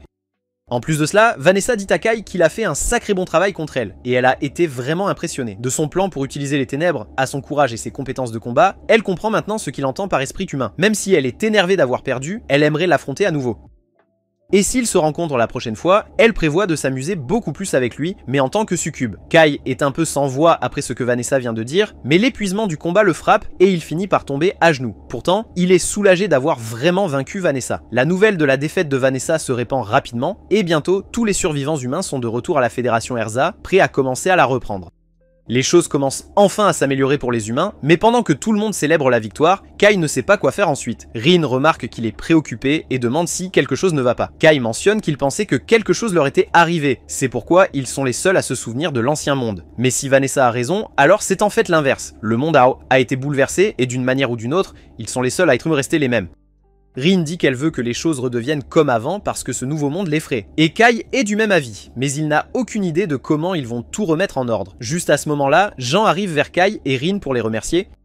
Même si l'endroit est un désastre en ce moment, la seule raison pour laquelle les humains ont réussi à reprendre leur ville est grâce à ce que Kay et Rin ont fait. C'est pourquoi elle veut les remercier au nom de l'armée rebelle. Mais elle remarque que Kay et Rin ne semblent pas très enthousiastes malgré leur victoire. Kay lui dit qu'il est en fait soulagé d'avoir gagné parce qu'il doute de pouvoir vaincre Vanessa s'ils se croisaient à nouveau. Maintenant que Vanessa est hors jeu, les humains peuvent reconstruire la ville et peut-être même l'améliorer par rapport à avant. Mais c'est un travail pour quelqu'un d'autre, pas pour elle. Les gens qui étaient là quand la Fédération est tombée aux mains des démons seraient bien mieux pour diriger les efforts de reconstruction, donc Jean ne se propose pas pour cela. Mais si elle ne va pas aider à la reconstruction, Kay et Rin demandent quel est son plan. Jean explique qu'il y a 3 autres fédérations qui ont été prises par les autres races, la fédération Io, la fédération Yulan et la fédération Scholz. Chacune est sous le contrôle d'une race différente, et chacune a une armée rebelle humaine qui se bat. Elle prévoit de partir et de lancer une grande opération pour unir les fronts rebelles. Mais la nouvelle de la défaite de Vanessa s'est répandue partout et les humains sont plus motivés que jamais. C'est pourquoi Jean espère que Kay et Rin viendront avec elle pour aider les autres armées rebelles. S'ils s'associent, ils pourraient réussir ce que les humains dans l'ancien monde de Kay ont fait et expulser toutes les autres races. Jean va personnellement diriger les soldats et s'assurer que Kay et Rin reçoivent tout le soutien dont ils ont besoin, donc elle demande à Kay de se battre à leur côté. Kay a l'air un peu sous le choc pendant une seconde, alors Jean s'assure de mentionner qu'il sera bien rémunéré pour tous ses exploits héroïques. Mais ce n'est pas comme si Kay n'était pas prêt à aider l'humanité à gagner. Il pensait juste à quel point cette version de Jean est adulte. Dans son ancien monde, Jean était incroyable, mais avait aussi ce côté enfantin, comme l'appelait pendant son entraînement, l'entraîner dans des virées shopping et s'inquiéter de son avenir avec ses amis. Mais il est difficile d'imaginer cette Jing faire tout cela. Kai accepte de faire équipe avec Jing pour combattre les autres races et libérer l'humanité. Il tend la main pour une poignée de main et il scelle l'accord. Ils descendent au rez-de-chaussée où Jean motive les soldats, demandant s'ils ont tous bien dormi. Ils sont tous pleins d'énergie car c'est la première fois qu'ils dorment sans s'inquiéter des attaques de démons. Ils sont excités à l'idée de reprendre Erza et Jan les informe du plan pour récupérer les autres fédérations. Pendant ce temps, Kai dit à Rin qu'il va terminer cette guerre des 5 races lui-même. S'il n'y a pas Sid pour sauver la situation, alors c'est à lui de prendre les devants et d'être le héros de l'humanité. Et pendant qu'il y est, il va traquer la personne derrière la réincarnation du monde et remettre tout en ordre. Ensuite, Rin se retrouve à rêver du moment où elle fuyait désespérément ce monstre que nous avons vu plus tôt, avec Sid à ses côtés, offrant des conseils énigmatiques. Elle se réveille et nous voyons qu'elle est dans une voiture en route vers la Fédération Io. Aslan est stupéfait qu'ils soient déjà en mission alors qu'ils ont à peine eu le temps de reprendre leur souffle après avoir vaincu les démons, alors Saki lui dit qu'ils n'ont pas vraiment le choix. Les demandes d'aide affluent d'autres pays et Jean est leur dernier espoir. Alors, elle espère que la capitale sera reconstruite d'ici leur retour. Aslan ne peut qu'espérer que les démons ne reprennent pas la ville, mais l'esprit de Kai est ailleurs. Il se remémore la fin de la bataille et alors qu'il nettoyait, Rin a senti l'odeur des démons dans l'air. Ils ont suivi la piste mais n'ont rien trouvé à l'endroit où l'odeur était la plus forte. C'est alors que Rin a rapidement réalisé que c'était un piège, mais avant qu'ils ne puissent s'échapper, ils ont été pris dans une barrière sans issue. C'est alors que les sœurs de Vanessa sont apparues, lançant une attaque, mais le Badass Kai a coupé son assaut avec Code Holder. Elle a ensuite fait un autre mouvement, mais Rin l'a arrêté et Kai lui a demandé directement ce qu'elle voulait. Elle s'est présentée nonchalamment comme Emiril, la succube, et Kai a immédiatement ressenti la lourde pression qu'elle dégageait, tout aussi intense que celle de Vanessa. Elle a admis qu'elle était choquée que sa sœur ait été vaincue par un simple humain, disant qu'il avait dû falloir une série de miracles pour y parvenir. Mais si elle avait été à la capitale royale à ce moment-là, il n'aurait eu aucune chance. Puis, quand Kai a demandé si elle était là pour venger sa sœur, Emiril a simplement ri. Elle a admis qu'elle aimait sa sœur, mais maintenant que Vanessa n'était plus dans le tableau, elle est désormais la nouvelle chef. En fait, elle lui était reconnaissante. Alors, elle lui a confié un petit secret, les démons pourraient facilement reprendre la capitale s'ils le voulaient, mais ils laissent les humains la garder pour l'instant. Elle a suggéré que les deux camps devraient faire une pause dans la guerre, et Kai a compris ce qu'elle insinuait, pousser le combat plus loin les laisserait vulnérables aux attaques des autres races, et Emiril a proposé un accord, les humains pouvaient garder la capitale royale, mais en échange, tous les autres territoires appartiendraient aux démons. Elle a demandé si Kai était d'accord avec la trêve et il l'a assuré qu'il avait transmis le message à son commandant. Mais Emiril n'en avait pas fini. Elle a soudainement poussé Kai à s'en prendre aux 3 autres races, espérant clairement qu'ils s'anéantiraient tous. Elle a même plaisanté en disant qu'elle le récompenserait avec un baiser s'il réussissait. Kai est indifférent et fait clairement savoir qu'il n'est pas intéressé. En partant, elle l'a averti de se méfier d'Alfria, qui avait agi étrangement ces derniers temps, surtout s'il prévoyait d'affronter les Célestes ensuite. De retour au présent, Kai rassemble l'équipe, leur disant qu'ils doivent laisser les efforts de reconstruction à d'autres. Leur mission maintenant est de s'allier à l'armée rebelle de la Fédération Io et de renverser les Célestes. Sokka se souvient que les Célestes sont une alliance d'elfes, de nains, de fées et d'anges. Kei ajoute que ces êtres sont encore plus sournois et rusés que les humains. Ce sont des maîtres dans l'art de fabriquer des objets magiques puissants pour le combat, et si les démons sont considérés comme des monstres, alors les Célestes sont essentiellement des humains avec une amélioration terrifiante. Jeanne annonce alors par radio qu'ils approchent du point médian sur l'autoroute et que l'aire de repos est à seulement 2 km. Elle n'a pas été entretenue depuis des années, mais elle devrait suffire pour une pause rapide. Soudain, Rin aperçoit quelque chose et demande urgemment à Aslan d'ouvrir la trappe supérieure. Elle se penche et aperçoit un dragon planant au-dessus. Aslan trouve cela étrange, étant donné qu'ils sont censés être en territoire démoniaque, mais Kai alerte rapidement tout le monde. Jeanne ordonne au convoi d'accélérer et d'essayer de distancer le dragon, mais c'est inutile. La bête est trop rapide. Ensuite, les soldats visent et tirent sur l'ordre de Jeanne, mais les balles éraflent à peine les écailles du dragon et la créature détruit 2 de leurs véhicules. Puis Rin déchaîne sa magie de foudre sur le dragon, tandis que Kai fait passer cela pour un de ses tirs, et ensemble, ils parviennent à éloigner la créature. Jeanne ordonne alors à tous les véhicules de s'arrêter et de s'occuper des soldats qui ont été attaqués par le dragon. La scène se déplace vers les soldats au camp, où les blessés sont soignés. Rin et Kai ont une tente rien que pour eux, et Kai ne peut s'empêcher de se sentir un peu coupable de prendre autant de place. Il suggère que Rin pourrait dormir dans la tente pour les soldats, mais Rin n'est pas enthousiaste à cette idée. Kai réalise rapidement qu'elle se sentirait mal à l'aise, entourée de tant d'humains. À ce moment-là, Rin dit à Kai que Jeanne est en route, et effectivement, Jeanne et Falun entrent dans la tente. Kai, perplexe, demande pourquoi ils sont là, et Jan explique que c'est la tente des officiers commandants, avec eux deux servant de garde du corps. Kai est surpris, et Fallon l'entraîne à l'écart pour un mot en privé. Dehors, elle lui dit qu'elle montera la garde à l'extérieur du camp toute la nuit, tandis qu'il sera responsable de l'intérieur. Elle souligne également que les gens pourraient réaliser que Jeanne est une femme si elle reste avec elle. Kai est d'accord, et Fallin l'informe que Jean enlèvera son armure quand elle sera sur le point de dormir, la laissant en tenue légère. Elle lui donne donc un avertissement sévère de ne pas avoir de mauvaises idées, et Kai lui assure qu'il n'en aura pas. Fallin lui confie alors de s'occuper de Jean. De retour à l'intérieur, Kai voit Rin donner un massage à Jean, que Jean apprécie visiblement, promettant même de rendre l'appareil plus tard. En regardant cela, Kai se dit que faire semblant d'être un homme doit être difficile, et Jean réplique qu'il ne comprendra que lorsqu'il devra faire semblant d'être une femme. Kai mentionne ensuite le dragon qu'ils ont rencontré, admettant qu'il ne s'attendait pas à voir une telle bête mythique apparaître dans la Fédération d'Erza. Jean suppose qu'il pourrait explorer la région après la défaite de Vannas, mais elle le rassure en disant que la capitale est bien défendue. Elle mentionne alors, de manière désinvolte, qu'elle se retourne dans son sommeil et s'excuse à l'avance si elle le frappe pendant la nuit. Plus tard, pendant qu'ils dorment, on voit Kai peiner à trouver le sommeil, avec Jean et Rin accrochés à lui dans leur sommeil. Le lendemain, le voyage continue et Asselin remarque rapidement que Kai a l'air complètement épuisé. Il suppose que c'est parce que Kai a veillé toute la nuit à garder Jean, et Kai, trop épuisé pour discuter, laisse simplement passer le malentendu. Alors qu'il continue, Rin aperçoit le mur frontalier imposant au loin, et Asselin informe le groupe qu'ils sont sur le point de traverser dans la Fédération d'Ayo. Jean informe ensuite tout le monde que leur destination est Cassiopée, la 8e ville qui se trouve juste à l'extérieur de la capitale, et où l'armée rebelle a établi sa base. Alors qu'ils se dirigent vers Cassiopéia, Saki est sur le qui-vive, prête à exploser tous Célestes qui croisent leur chemin, convaincus que leurs armes sont plus efficaces contre eux que contre d'autres races. Kai, essayant de garder le contrôle, lui dit de se calmer avant qu'elle ne finisse par tirer sur un humain par erreur, car les Célestes et les humains se ressemblent presque identiquement. Jean donne alors l'ordre d'arrêter les véhicules, et il continue le voyage à pied. En chemin, Rin cueille des fruits et commence à les grignoter. Kai demande alors si c'est sûr de les manger, et Rin le rassure, mais admet que sa langue picote légèrement. Kai l'informe rapidement que le fruit est empoisonné, ce qu'elle a du mal à croire puisqu'elle en a déjà mangé dans la forêt elfique, laissant Kai perplexe quant à la présence de ces fruits de la forêt elfique ici. Fallin intervient pour clarifier, expliquant que l'invasion céleste a fusionné la forêt elfique avec la ville humaine. Lorsqu'ils arrivent enfin au quartier général de l'armée rebelle, ils sont accueillis par les acclamations des humains de la région. Les membres de l'armée rebelle les saluent également à leur entrée. Zephen, le conseiller de l'armée rebelle, les accueille chaleureusement, exprimant comment la nouvelle de la victoire de Jean a suscité un nouvel espoir parmi eux. Il salue ensuite Fallin, révélant qu'ils ont un passé commun. Il est surpris de la revoir, remarquant combien de temps ils ont survécu dans ce monde désolé. Fallin, cependant, insiste sur le fait qu'elle n'est pas assez âgée pour être considérée comme ayant vécu longtemps. Sans perdre de temps, Jean demande à parler avec leur commandant et Zephen l'escorte rapidement vers lui. En chemin, Zephen se demande combien Jean et son équipe savent sur leur commandant. Fallin intervient, expliquant que son nom est Dante, un descendant de l'ancienne famille royale de la Fédération Ayo. Il se fait appeler l'empereur, mais c'est un désastre, envieux, méfiant et carrément obsessionnel.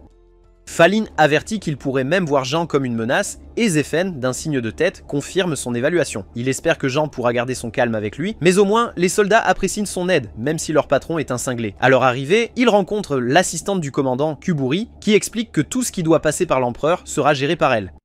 Rin ressent quelque chose d'étrange à propos de Kuburi, mais le garde pour elle pour l'instant. Finalement, il se retrouve face à face avec Dante. Et Jean se présente. Mais Dante demande immédiatement pourquoi elle est en retard, disant qu'elle était censée arriver ce matin-là. Jean explique qu'ils ont rencontré un dragon en chemin et ont dû s'arrêter pour soigner les blessés. Mais Dante se moque de ses excuses. Il demande froidement pourquoi elle est même là. Est-ce qu'elle prévoit de s'accaparer plus de gloire après sa victoire à la Fédération d'Erza et de prendre aussi le contrôle de la Fédération d'Ayo? Mais Jean clarifie calmement qu'elle est là parce qu'ils ont demandé son aide. Dan révèle alors que ce sont ses subordonnés qui ont demandé de l'aide sans son consentement. Jean comprend que Dante ne veut pas être gouverné par les Célestes et il l'admet à contre-cœur. Elle va droit au but, lui disant que courir après la gloire est inutile en ce moment. S'il veut des honneurs, il doit commencer à agir comme s'il les méritait, car en fin de compte, ce sont les soldats qui décident qui est loué. Elle ajoute que s'il prend les devants et dirige comme un véritable commandant, les gens le respecteront et le loueront. Dante, cependant, est choqué et plus qu'un peu insulté qu'elle ose lui donner des conseils. La scène se déplace vers une réunion stratégique entre les forces de Jeanne et l'armée rebelle. Zephen expose la situation, expliquant comment les anges, les fées, les nains et les elfes sont répartis à travers le pays, mais admet que ces zones sont un territoire inexploré pour les humains. Jeanne réalise rapidement que cela signifie qu'ils n'ont aucune idée de l'endroit où se cache le héros céleste. Alors elle propose audacieusement de diriger elle-même la recherche. Elle demande à Dante la permission d'emprunter quelques soldats d'élite, mais Dante la rejette, affirmant qu'il est insensé pour un général d'être en première ligne. Jeanne n'est pas découragée et répond qu'elle est prête à risquer sa vie pour les soldats qui se battent pour ses terres, inspirant ainsi les troupes rebelles avec ses paroles. Plus tard dans la nuit, nous surprenons Rhin en train de convaincre Aslan de cuisiner quelque chose d'unique. Le plat a l'air si horrible qu'Aslan doute sérieusement de sa sécurité. Rhin lui assure qu'elle l'a déjà mangé, mais Aslan reste sceptique. Pendant ce temps, Aslan demande à Kai s'il a remarqué Kuburi lors de la réunion en commentant sa beauté, et Kai est surpris de voir que Rin est également curieuse à propos de Kuburi. Le lendemain, Jeanne est en reconnaissance dans la forêt elfique avec l'armée rebelle, tandis qu'au camp, l'empereur se plaint de l'imprudence de Jeanne à faire elle-même la reconnaissance. Kuburi est d'accord, disant qu'un général devrait rester au camp et commander l'armée. Dante est paranoïaque à propos de l'influence croissante de Jeanne et s'inquiète qu'elle ne séduise les soldats par son audace. Kuburi cependant le rassure qu'il n'y a pas lieu pour l'empereur de s'inquiéter de cela. Alors il dit que Kuburi est le seul véritable subordonné pour lui et Kuburi sourit secrètement de la crédulité de Dante. Lorsque Jeanne revient de sa mission de reconnaissance, elle commence immédiatement à dessiner une carte basée sur ses découvertes. Kai remarque que Falon était très inquiète pour Jeanne, et quand Jeanne minimise la situation, la colère de Falon monte, et elle avertit Jeanne qu'une sérieuse réprimande l'attend plus tard. Après la réunion stratégique, Jeanne expose les détails de sa mission de reconnaissance, révélant qu'ils ont réussi à identifier les itinéraires de patrouille des elfes. Elle décrit les prochaines étapes, la poursuite de l'exploration et l'élaboration d'une stratégie d'invasion. Elle demande la coopération de tout le monde, et les soldats sont impatients de travailler avec elle. Une fois la réunion terminée, Rin demande impatiemment à Kai quand ils pourront combattre les anges et les elfes. Kai explique qu'ils n'engageront le combat que lorsqu'ils seront pleinement préparés, et Jeanne avertit que les Célestes sont rusés. Rin n'est pas ravi du retard, mais Kai lui rappelle qu'ils auront besoin de sa force pour affronter Alfreya. Rin remarque alors que Kuburi et Dante sont conspicuement absents, et Kai suppose qu'ils ne sont pas très enclins à diriger depuis les lignes de front. Pendant ce temps, Dante fulmine face au succès croissant de Jeanne. Alors Kuburi lui tend un morceau de papier, suggérant qu'ils doivent accomplir quelque chose d'encore plus impressionnant pour reprendre l'avantage. Elle dit à Dante que réussir, cela solidifiera à nouveau sa position, et Dante rit en lisant le plan. Il informe alors Zephen qu'il prévoit de mener personnellement les soldats dans la forêt elfique, avec l'intention de capturer des elfes et des anges comme prisonniers de guerre. Zephen est surpris, doutant de la faisabilité de ce plan, mais Dante le rassure avec arrogance. Révélant qu'il a déjà une colonne volante en profondeur dans la forêt, il déclare qu'ils partent immédiatement, mais Zephen essaie de le mettre en garde, soulignant que cela pourrait perturber leur coordination avec l'armée rebelle d'Erza. Mais Dante est trop imbu de lui-même pour s'en soucier et le coupe, ordonnant à Zephen de se taire et de ne pas partager cette information avec l'armée rebelle d'Erza. Alors que Jeanne et son équipe reviennent d'une autre réunion, Rin les interpelle, exprimant ses soupçons que Kuburi pourrait ne pas être humain. Et ailleurs, on nous montre les conséquences d'une armée rebelle écrasée. Au-dessus de la scène, un château plane de manière menaçante, et à l'intérieur, Alfreya informe les nains et les elfes que les anges prévoient de couper les liens avec eux. Ils sont stupéfaits par la nouvelle, et les curieux demandent des explications sur la figure monstrueuse qui se cache derrière Alfreya, mais ils n'offrent aucune explication. Alfreya lance alors une attaque contre les elfes, mais la grande aînée elfe affronte son assaut de front. Malgré ses meilleurs efforts, son pouvoir ne peut rivaliser avec le sien, et Alfreya l'enferme rapidement dans une prison de cristal. La force de son attaque crée un tourbillon, envoyant la prêtresse elfe dégringoler du château dans les profondeurs de la forêt elfique. Après un certain temps, la prêtresse se réveille chez elle. Les autres elfes, sentant sa conscience, la bombardent télépathiquement de questions sur le sort de l'ancienne. Elle les exhorte à rester calmes et leur demande de rassembler tout le monde, elfes, fées et même nains. Sa demande laisse les autres elfes stupéfaits. Ils ne comprennent pas vraiment ce que la prêtresse Ririne a en tête. L'un des elfes demande alors nerveusement des nouvelles des humains capturés, et Ririne réalise que ce n'est pas le moment de s'en occuper. Mais soudain, elle a une idée. La scène se déplace vers Jeanne et ses forces dans la forêt elfique, et Falon rapporte qu'ils n'ont eu aucun contact avec Dante depuis la matinée précédente, et que sa localisation actuelle est un mystère. Jeanne est perplexe que Dante se soit aventuré dans la périlleuse forêt elfique, sachant parfaitement les risques encourus. Kay suppose que quelqu'un pourrait avoir déclenché cela, en pointant du doigt Kubiri. Il suggère qu'elle pourrait être une espionne elfe, notant à quel point les elfes peuvent facilement passer pour des humains en dissimulant simplement leurs oreilles. Jeanne commence alors à s'inquiéter qu'il pourrait y avoir d'autres traîtres cachés au sein de l'armée rebelle d'Ayo, tout comme Kubiri. Si c'est le cas, ils devront enquêter eux-mêmes sur la situation. Falon se tourne ensuite vers Aslan et Sakim, demandant un rapport de situation sur leur flanc arrière. Il la rassure que tout semble normal et elle leur ordonne de défendre l'arrière à tout prix. Jeanne exprime sa confiance en eux, leur rappelant qu'ils faisaient partie de l'unité qui a affronté Vanessa. Puis, alors qu'ils avancent, Fallon aperçoit des fusils cassés, éparpillés et déduit qu'ils appartiennent à l'armée rebelle Ayo. Elle réalise qu'ils ont dû être victimes d'un cercle magique piège caché dans les arbres. Jeanne pense que le piège était assez facile à éviter, mais Kai souligne que le vrai danger se trouve au-dessus d'eux. Il lève tous les yeux et remarque que le véritable piège est jeté sur les feuilles des arbres au-dessus. Jeanne admet que c'est un tour astucieux, qu'elle n'aurait pas remarqué si Kai ne l'avait pas mentionné. Kai explique qu'il avait lu sur de tels pièges dans son ancien monde, mais à ce moment-là, Rin détecte l'odeur d'un elfe. Le groupe suit la direction de Rin, et les autres demandent à Kai s'ils sont vraiment sur la bonne voie. Kay les assure avec confiance qu'ils le sont, expliquant que Rin a suivi une formation spéciale pour sentir la magie. Rin les conduit à un endroit où l'odeur s'arrête brusquement, et soudain, ils sont téléportés à l'intérieur du village elfique par un sort de portail. Le groupe est choqué de se retrouver dans un endroit complètement différent, et Kai réalise rapidement qu'ils ont marché sur un sort de portail, une technique utilisée par les Célestes pour la téléportation. Alors qu'ils reprennent leurs esprits, une grande fée apparaît, poursuivant un papillon. Instinctivement, Kai et les autres se préparent, sentant un danger potentiel. Mais ensuite, la fée heurte accidentellement Aslan, et après être tombée au sol, elle suppose d'abord qu'il est un elfe. Elle lui demande de quelle partie de la forêt il vient, mais remarque rapidement qu'elle ne peut pas sentir de magie émanant de lui. Lorsqu'Aslan révèle qu'ils sont des humains, l'expression de la fée passe à la terreur et elle se précipite vers le village elfique. Kai et les autres la poursuivent, mais en s'approchant du village, les gardes elfes les repèrent et se préparent à ouvrir le feu. À ce moment-là, Kubiri apparaît, ordonnant aux gardes de baisser leurs armes. Elle est surprise que Kai et les autres aient réussi à activer le sort de portail, et Jeanne exige immédiatement de savoir ce qu'il est advenu de Dante et des autres. Kubiri explique qu'ils sont toujours en vie, mais qu'ils ont été incapacités après avoir inhalé du pollen d'une plante paralysante. Jeanne exige la libération immédiate de ses camarades, mais Kubiri propose cependant un marché. Elle libérera leurs gens, mais seulement s'ils acceptent de combattre les anges au nom des elfes. Elle soutient que cela devrait être une tâche simple pour eux, surtout étant donné qu'ils ont réussi à vaincre le héros des démons. Rin se méfie des intentions des elfes et se demande s'ils prévoient de trahir les anges. Kubiri précise que ce sont les anges qui ont trahi les elfes en premier et elle les conduit à Ririn. Ririn les salue, notant que c'est la première fois que des humains mettent les pieds dans le village elfique, un fait dont ils devraient être fiers. Elle se présente comme la prêtresse du village et demande s'ils sont vraiment ceux qui ont vaincu le héros des démons. Jeanne le confirme, puis Ririn, remarquant le vêtement elfique de Jeanne, demande comment elle l'a obtenu. Jeanne explique qu'elle l'a pris à un groupe de démons près des frontières de la Fédération d'Erza et que cela s'est passé il y a 10 ans. Ririn laisse tomber l'affaire, car le vêtement n'a pas été directement volé aux elfes. Ririn propose alors un contrat. En échange du retour en sécurité de ses camarades capturés, elle demande qu'ils sauvent leur grand ancien d'Alfria. Kai est surpris d'apprendre que le héros des Célestes, Alfria, a capturé leur grand ancien. Riren soupire, expliquant qu'Alfria a changé de manière dramatique. Elle raconte comment il était autrefois chaleureux et doux, mais récemment, il a exigé que les elfes, les nains et les fées se prosternent devant les anges, une demande qu'il ne pouvait tout simplement pas accepter. En réponse, Riren et le Grand Ancien l'ont approché au nom des autres races, mais au lieu de les écouter, il a capturé le Grand Ancien. Elle propose de fournir des conseils pour la mission, mais précise que la tâche réelle de sauver le Grand Ancien incombera à Kai et son équipe, donc Kai réalise rapidement que les elfes essaient d'éviter un conflit direct avec les anges.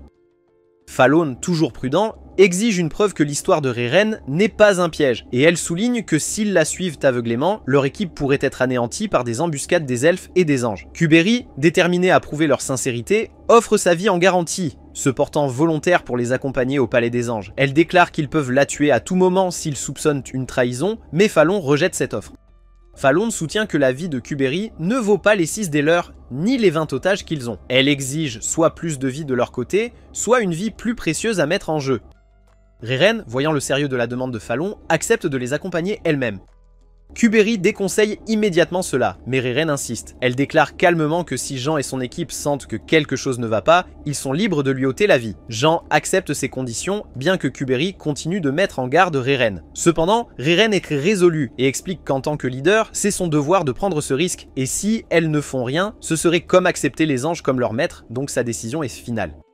Riren ajoute que si les humains échouent et provoquent la colère d'Alfria, sa vie sera le sacrifice parfait. Elle souligne qu'ils doivent éviter de déclencher une guerre civile parmi les Célestes, alors elle ordonne aux nains et aux fées qui ont écouté aux portes de se retirer et de retourner à leur poste. Une fois qu'ils sont partis, elle invite les humains à s'asseoir, promettant d'expliquer la situation en détail. Alors que la nuit tombe, Kai monte la garde tandis que Rin dort paisiblement à proximité. Riren s'approche alors de lui et elle semble perplexe face au comportement humain, se demandant pourquoi ils insistent pour rester éveillés la nuit, surtout avec un feu allumé, un signal clair pour toute menace potentielle. Elle lui assure qu'elle n'a pas l'intention de les attaquer dans leur sommeil tant que le contrat qu'ils ont conclu n'est pas terminé, et Kai est un peu soulagé d'entendre cela. Riren est curieuse et dit qu'elle a entendu dire que Kai et Rin ont vaincu le héros des démons, alors elle demande si ce même pouvoir suffira à vaincre Alfria. Kai se demande si Riren veut qu'il tue Alfria, et Riren précise qu'ils affronteront certainement Alfria s'ils vont au palais des anges, et si son pouvoir qui a vaincu Vanessa n'est pas suffisant. Ils sont tous aussi bons que morts, et Kai comprend. Elle le prévient alors avec une détermination d'acier que s'il ose fuir le combat, elle ne le laissera pas quitter cette forêt vivant, et il le sait. Essayant de changer de sujet, Kai demande si elle connaît un humain nommé Sid, mais Riren dit qu'elle n'en a jamais entendu parler avant de s'éloigner. Restée seule, Kai se demande si Alfria pourrait avoir les réponses qu'il cherche, se souvenant de ce que Vanessa lui a dit sur les 4 héros qui pourraient détenir des indices sur la réincarnation du monde. Le lendemain matin, ils se préparent à entrer dans le palais des anges. Seshi essaie de contacter leur quartier général, espérant que leur message passe. Kei se tourne alors vers Riren, demandant si le palais des anges est bien situé au-dessus de l'arbre près duquel il se trouve, et Riren explique qu'il y a plusieurs forteresses flottantes, mais que celle considérée comme le véritable palais des anges est directement au-dessus d'eux. Elle active ensuite une porte pour les transporter au palais, et Kai remarque immédiatement la double activation de la porte, un mécanisme de défense sophistiqué. Il se demande si c'est conçu comme une contre-mesure contre les humains, mais Riren rejette l'idée, disant que les humains sont trop faibles pour justifier de telles précautions. Ce sont les autres races qui les préoccupent. Kei n'est pas surpris par l'arrogance du Céleste, voyant le même sous-estimé que les démons avaient montré. Il soupçonne donc que la plupart des forces des anges sont probablement stationnées aux frontières, se protégeant contre les menaces qu'il juge dignes. Rirn est d'accord avec lui, et elle pense que Kai a vraiment réussi à vaincre le héros des démons. Ils se téléportent au palais des anges et sont immédiatement frappés par une odeur nauséabonde, un mélange de chair brûlée et de décomposition. Puis, ils voient des anges fumants, mais Riren évalue rapidement que ces anges sont encore en vie. Elle est déconcertée, essayant de comprendre qui aurait pu faire cela, tandis que Kai pense silencieusement que ce chaos pourrait en fait jouer en leur faveur. Ils continuent, se téléportant à l'étage suivant, où Fallon remarque leur chance d'avoir un guide elfe. Sans Riren, entrer dans un endroit comme celui-ci aurait été presque impossible. Mais leur progression est brusquement interrompue lorsqu'ils sont soudainement attaqués par un ange nommé Vicious. Riren est choquée de la voir, reconnaissant qu'elle aussi s'est retournée contre eux. Vicious déclare froidement qu'elle n'est qu'une servante d'Alfria, agissant sur ses ordres. Rirn demande alors si c'est Vicious qui a attaqué les anges à l'extérieur, mais Vicious répond que c'est Alfria lui-même qui l'a fait, les punissant pour leur désobéissance. Elle révèle ensuite que l'exécution du grand ancien des elfes est imminente, destinée à servir de message brutal à toutes les autres races qu'elles sont inférieures aux anges. Puis, alors qu'elle s'apprête à frapper, Kai contre rapidement, et Fallon, Aisling et Saki l'engagent dans la bataille. Fallon exhorte Jeanne et les autres à continuer d'avancer pendant qu'ils retiennent Vicious, et d'un rapide hochement de tête, ils se précipitent en avant. Au niveau suivant, il rencontre un chevalier ange nommé Raffaello. Rin s'avance pour l'affronter, disant au groupe de continuer sans elle. Kai espère qu'elle les rejoindra après l'avoir vaincue, et ils partent. Raffaello demande alors si elle est vraiment prête à se sacrifier pour les autres, mais Rin, avec une confiance calme, répond qu'elle ne peut donner le meilleur d'elle-même que lorsque personne d'autre n'est là pour en être témoin. Ils atteignent enfin le dernier étage avant le repère d'Alfria, et Riren commence immédiatement à désactiver les barrières séparant cette pièce du repère d'Alfria. Pendant qu'elle travaille, Jeanne se tourne vers Kai et s'excuse de ne pas l'avoir aidé dans son combat contre Vanessa, mais elle promet de se rattraper en restant à ses côtés dans cette bataille. Riren désactive alors avec succès les barrières, et ils montent au sommet du château. Rirn aperçoit alors l'ancien elfe capturé, qui lève les yeux, choqué et surpris de les voir arriver. Alfria apparaît ensuite, et il est tellement en colère que ces maudits humains aient mis les pieds dans son palais. Avec une arrogance suffisante, il déclare que toutes les bénédictions descendent des cieux et qu'elles sont accordées à la terre, mais seuls les anges sont dignes d'une telle faveur divine. La scène passe à Vicious, lançant une attaque sur Fallon et les autres, mais Fallon contre rapidement et riposte à Vicious. Vicious réalise alors que l'épée de Fallon est forgée à partir du croc de Drake, et elle remarque qu'elle a entendu dire que le pouvoir d'un Drake éclate à l'impact. Fallon est surpris par la connaissance de Vicious, et Vicious explique nonchalamment que les Célestes excellent dans la création de tels objets magiques, donc il est naturel qu'ils sachent. Fallon rétorque que leur seigneur essaie d'asservir les mêmes Célestes qui créent ces objets, et elle pense qu'il doit être sacrément arrogant. Mais Vicious lui dit froidement que de simples humains ne peuvent même pas commencer à comprendre les intentions de leur seigneur. Nous passons ensuite à Rin combattant Raffaello, et Raffaello est enseveli sous un tas de débris, clairement stupéfait que Rin ait pu briser sa garde divine si facilement. Il reconnaît qu'elle est une véritable menace, mais Rin sait que ses attaques ne font pas beaucoup de dégâts. Elle ne supporte pas à quel point il est calme et posé, et elle pense que tous les anges sont pareils, toujours à regarder les autres de haut. Elle souligne que c'est probablement pour cela que les elfes, les fées et les nains leur semblent inférieurs. Alors Raffaello, curieux, demande à quelle espèce elle appartient, et elle répond froidement qu'elle ne sait pas et cela ne l'intéresse pas. Tant que Kai reste à ses côtés, cela n'a pas d'importance. Pendant ce temps, au sommet du château, Aelfried déclare qu'il est sur le point d'exécuter le grand ancien elfe. Puis Riren se souvient soudain du temps qu'elle a passé avec Aelfried enfant, et elle lui dit furieusement qu'il n'a pas le droit de diriger les Célestes. Elle déclare qu'elle va le tuer et charge, mais il la frappe avec une lame rouge. Alors Kai intervient avec Codeholder pour protéger Riren, et Aelfried demande avec stupéfaction si Kai est vraiment humain. Il demande s'il est un elfe se faisant passer pour un humain, ce à quoi Kai répond calmement qu'il est juste un humain. Aelfried n'arrive pas à comprendre pourquoi un humain risquerait sa vie pour un elfe, mais Kai explique calmement que si quelque chose arrive à Riren, les elfes vont en vouloir aux humains, donc il est logique de l'aider. Aelfried lui dit avec scepticisme que lui et l'elfe auraient été réduits en cendres si son jugement avait été ne serait-ce que légèrement erroné. Et il est perplexe que Kai risque sa vie pour un elfe, puis remarque quelque chose d'étrange à propos de l'arme de Kai.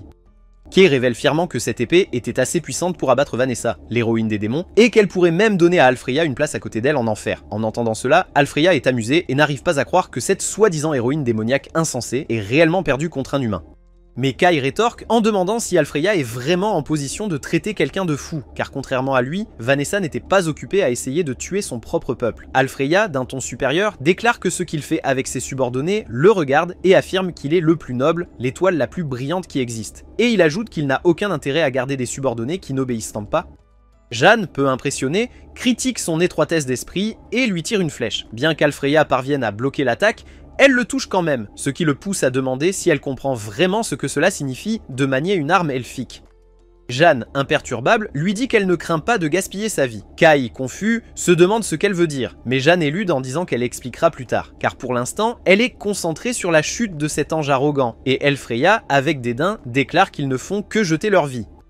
Il sonne alors une cloche, invoquant un sort de tonnerre dirigé vers Jeanne, mais son vêtement elfique la protège sans effort. Aelfried est visiblement choqué, et Jeanne explique calmement que son vêtement peut supporter toute magie, même celle d'un soi-disant héros. Aelfried est enragé et déclare qu'il est impardonnable pour un humain de porter des vêtements elfiques et de manier des objets célestes, lançant une attaque de tonnerre encore plus puissante sur eux. Rirn utilise rapidement la troisième forme de son objet magique pour protéger tout le monde, laissant Kai impressionné. Elle explique qu'elle ne veut rien devoir aux humains, et Kai commence à élaborer une stratégie, pensant que leur meilleure chance de gagner est de transformer cela en un combat à 4 contre 1. Rirn réalise rapidement que libérer le Grand Ancien est la priorité absolue, et elle et Kai se dirigent directement vers le Grand Ancien scellé. Mais avant qu'ils ne puissent aller trop loin, Aelfried lance une lance dans leur direction. Kai intervient, déviant l'attaque, et remarque qu'Aelfried sous-estime sérieusement les humains. Rirn tente alors d'utiliser l'un des trésors elfes pour briser le sceau du Grand Ancien. Mais à sa grande surprise, l'épée précieuse ne laisse même pas une éraflure.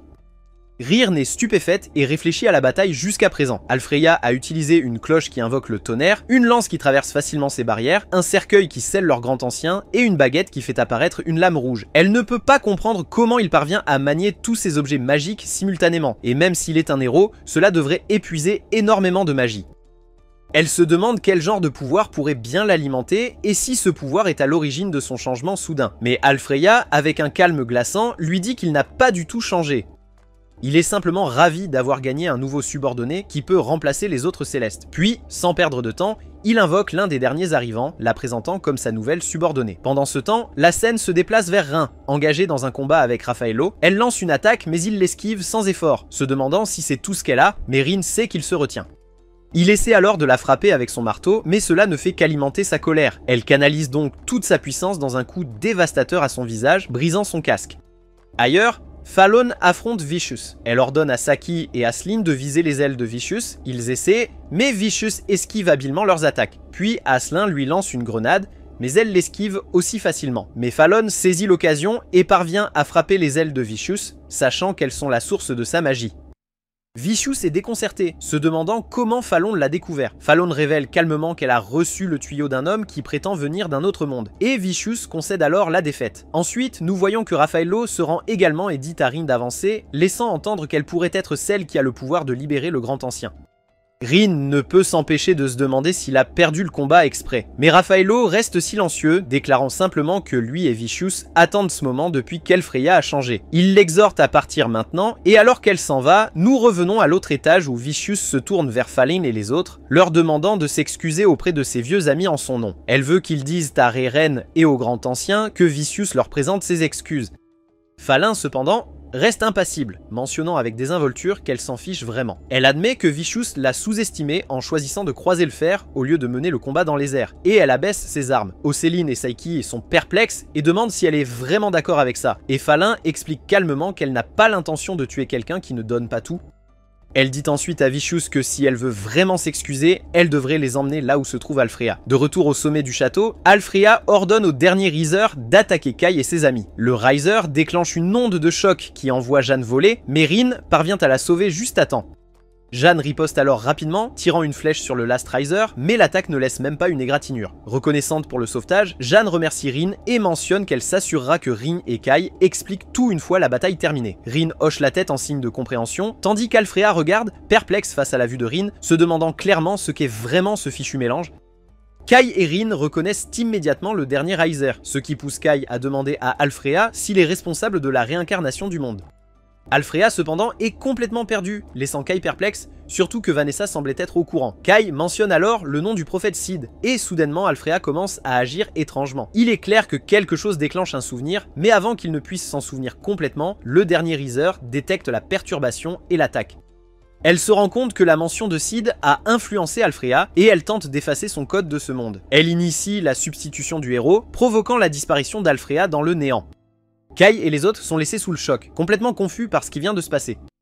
Kay se souvient qu'un événement similaire s'est produit avec Vanessa lorsqu'elle s'est rappelé quelque chose du monde passé, et alors que le Last Riser s'en va, la confusion ne fait que s'intensifier. Juste au moment où ils pensent que cela pourrait être terminé, un pilier noir de ténèbres surgit soudainement devant eux, révélant un Alfrea transformé. Ses yeux ont maintenant un aspect différent et ses ailes se sont assombries. Rin est horrifié et demande ce qui lui est arrivé et pourquoi il ressemble à ça. Alfrea déploie alors son nouveau pouvoir et Rin réalise que son avatar a été réécrit. Kai se souvient que lorsque le monde a changé, il avait entendu dire qu'il était en train d'être réécrit. Il comprend donc maintenant que ce qui est arrivé au monde est aussi arrivé à un héros. Alfrea déclare avec arrogance qu'il est le seul être important dans le monde, la seule existence dans les cieux. Dans son esprit tordu, cela justifie son plan d'incinérer tout le reste. Il lance un sort de feu dévastateur sur Kai et les autres, et Rin bloque courageusement l'attaque, mais sa barrière se brise sous la pression. L'explosion blesse gravement Rin et laisse également les autres blessés, tandis que Ririn est choqué qu'Alfrea ait lancé une magie puissante sans utiliser d'objet magique. Alfrea affirme avec arrogance que ce pouvoir vient des cieux, se comparant à une étoile brillante, mais Ririn lui dit qu'il se trompe et essaie de le ramener à la réalité, lui disant de se réveiller et de voir que ses ailes pleurent. Elle explique qu'il ne se renforce pas, il consume sa propre force vitale. Elle lui rappelle que les Célestes sont fiers de leurs objets magiques, mais qu'il a abandonné cette fierté et prend plaisir à utiliser la magie brute. Ririn le réprimande, qualifiant cela de honte pour le nom céleste. Alfrea est furieux et riposte avec un rayon, mais Ririn se défend avec ses objets magiques. Le rayon parvient à briser certaines de ses barrières, mais pas toutes. Alors, Ririn déclare avec confiance qu'aucun sort ne peut détruire ces 7 barrières, peu importe sa puissance. Alfrea utilise sans hésitation son épée pour briser les barrières restantes et tranche Ririn. Elle est stupéfaite que ses défenses se soient effondrées si facilement, et Kai intervient avant qu'Alfrea ne puisse l'achever. Il dit à Alfrea que Ririn l'admirait autrefois, espérant qu'il retrouverait la raison. Mais Alfrea rejette froidement cela, disant qu'il n'a pas l'intention de se prêter au fantasme des faibles, et Kai est dégoûté par l'égoïsme qui dégouline des paroles d'Alfrea. Alfrea ricane qu'un simple humain comme Kai ne pourrait jamais comprendre, mais Kai rétorque qu'il comprend parfaitement. Alfrea n'est plus la figure que Ririn admirait autrefois, ni le chef des Célestes. Il n'est qu'une imitation creuse, une ombre déformée du héros qu'il était autrefois, alors Kai décide qu'il est temps de l'éliminer. Kay se mesure au robot d'Alfrea, réalisant rapidement qu'à chaque fois qu'il brise l'épée d'Alfrea, elle se régénère instantanément. C'est donc ainsi qu'Alfrea a réussi à percer les boucliers de Ririn, son épée continuait de se briser, mais elle revenait sans cesse, comme une sorte de blague divine tordue. Alfrea appelle cela l'œuvre des dieux, déclarant qu'il n'y a pas besoin de célestes dans ce monde. Kai, tenant bon, soutient que les héros existent pour se battre pour leur peuple, mais Alfrea s'en moque, rejetant Kai comme rien de plus qu'un faible d'une race insignifiante. Kay est indéfectible et jure de montrer à Alfrea l'esprit de l'humanité, forgé dans les feux de leur prétendue faiblesse. L'épée d'Alfrea est maintenant massive et s'abat avec force, mais Kai la dévie encore et encore. Il est évident que Kai est le meilleur épéiste, mais Alfrea a un arsenal de tours. Puis soudainement, Alfrea décide qu'il n'a plus besoin de son épée, et les filles commencent à paniquer alors qu'il commence à démanteler tout le palais flottant pièce par pièce. Rérine est enflammée et prête à en finir avec Alfrea immédiatement, alors elle demande à Jean de lui prêter sa force. Pendant ce temps, Kai frappe le bouclier d'Alfrea et contre toute attente, il parvient à le briser. Mais cela ne fait qu'enrager davantage Alfrea et il commence à étouffer Kai. Kai sait qu'il est dans une situation désespérée parce qu'Alfrea ne se ressaisit pas comme Vanessa l'a fait. Mais juste à ce moment-là, Jean et Rérine combinent leurs pouvoirs, créant une flèche magique géante. C'est un coup unique, alors Rérine avertit Jean de ne pas manquer sa cible. Jean lance l'attaque massive, sa puissance évidente, alors qu'elle traverse et arrache la moitié du corps d'Alfrea. Mais les filles sont maintenant complètement épuisées. Alfrea, enragée au-delà de toute raison, hurle furieusement vers le ciel. Mais Kai voit son moment pour frapper. Utilisant ses bras incroyablement puissants, Kai renverse complètement Alfrea et avec un dernier coup dévastateur, il l'achève. Puis la puissance s'échappe du corps d'Alfrea, le laissant vaincu. Il ne peut s'empêcher de voir l'ironie de son destin. Celui qui prétendait s'élever au-dessus de tout a maintenant perdu ses ailes et est tombé sur terre. Alfrea reprend enfin ses esprits, mais c'est trop peu, trop tard. Tout s'effondre autour d'eux. Il crie à tout le monde de s'échapper et dit à Rérine qu'il ne mérite plus son adoration. Alfrea dit alors qu'il prendra l'entière responsabilité de tout ce qui s'est passé et il demande à Rérine de transmettre cela aux Célestes. Kai pense ensuite que cette situation ressemble à un déjà-vu de ce qui s'est passé avec Vanessa et Alfrea révèle que Sid lui avait confié un message énigmatique. Sid avait parlé de quelque chose qui était censé exister, bien qu'Alfrea admette qu'il n'a aucune idée de ce que Sid voulait dire, mais il était clair que Sid était profondément frustré. Alfrea partage également que la cause derrière la réincarnation du monde était la colère. Il dit ensuite à Kai qu'il le reconnaît parce que, malgré le fait d'être un humain, il a risqué sa vie pour sauver un elfe. Alfrea croit que cet acte a déclenché le code tabou, et étonnamment, il soutient maintenant Kai. Alors, il l'exhorte à briser la haine qui couve dans le monde. Ce sont les derniers mots d'Alfrea alors qu'il se désintègre et disparaît dans le néant. Un peu plus tard, nous voyons que tous ceux qui comptent sont en sécurité, mais les anges se sentent assez inutiles puisqu'ils n'ont pas vraiment fait grand chose. Kai commence à se demander quand Alfrea a commencé à changer, et les anges expliquent que tout a commencé lorsque l'Astriser est soudainement apparu. C'était le subordonné d'Alfrea pendant un certain temps, alors Kai se demande pourquoi il se retournerait contre lui. L'Astriser est apparu pour la première fois lorsque Kai a sauvé Rin, presque comme s'il la surveillait. Alors, Kai a commencé à s'inquiéter, pensant qu'il pourrait revenir après Rin. Rin fait encore ce même rêve où l'homme qui l'aide demande à l'Astriser s'ils sont derrière quelque chose. Elle se réveille et serre immédiatement Kai dans ses bras, soulagée de ne pas être coincée dans un coma permanent. Rin est effrayée quand Jing surgit de nulle part, mais Jing souligne qu'elle a été là tout le temps. Rin ne l'a tout simplement pas remarqué parce qu'elle ne pense qu'à Kai. Jean voit les ailes de Rin et lui rappelle qu'elle doit tout savoir. Rin admet alors qu'elle n'est pas humaine et qu'elle ne sait même pas de quelle race elle est. Alors, Kai s'excuse de ne pas l'avoir dit à Jean plus tôt. Jean mentionne que les non-humains sont généralement brûlés sur le bûcher, mais Kai insiste sur le fait que Rin est différente. Elle s'est battue à ses côtés contre le héros démon et a même sauvé la vie de Jean. Jean ne peut pas nier les actions nobles de Rin et Kai promet que Rin est du côté de l'humanité. Comme toujours, Rin dit qu'elle veut juste rester aux côtés de Kai, mais admet que ça fait du bien de savoir que Jean lui fait confiance. Jean s'inquiète que le secret de Rin puisse causer des problèmes avec les autres soldats, alors ils conviennent de le garder secret. Puis les choses prennent une tournure étrange lorsque Jing devient curieuse et veut toucher les ailes de Rin, ce qui la chatouille. Jean ne peut pas résister et continue de la chatouiller pendant que Kai reste là à regarder toute la scène. Un peu plus tard, nous découvrons que l'Ancien a été libéré et conclut un accord avec les humains. Pour l'année suivante, ils resteront hors des territoires de l'autre. Jean informera les rebelles de cela, rendant la trêve officielle. Les humains reçoivent des cadeaux et Jean est stupéfaite de voir son arc brisé restauré magiquement. Kai est tout aussi choqué par son cadeau lorsque Reren révèle qu'il s'agit des mêmes balles qu'il a utilisées pour annuler la magie. Reren explique ensuite qu'elle a mentionné ces balles aux nains qui ont été intrigués et ont immédiatement produit tout un lot. Reren a même aidé en fondant le minerai pour eux, suggérant à Kai de les appeler balles sacrées elfes. L'aîné exprime sa gratitude envers les humains, reconnaissant que sans eux, les Célestes auraient été plongés dans une guerre civile brutale.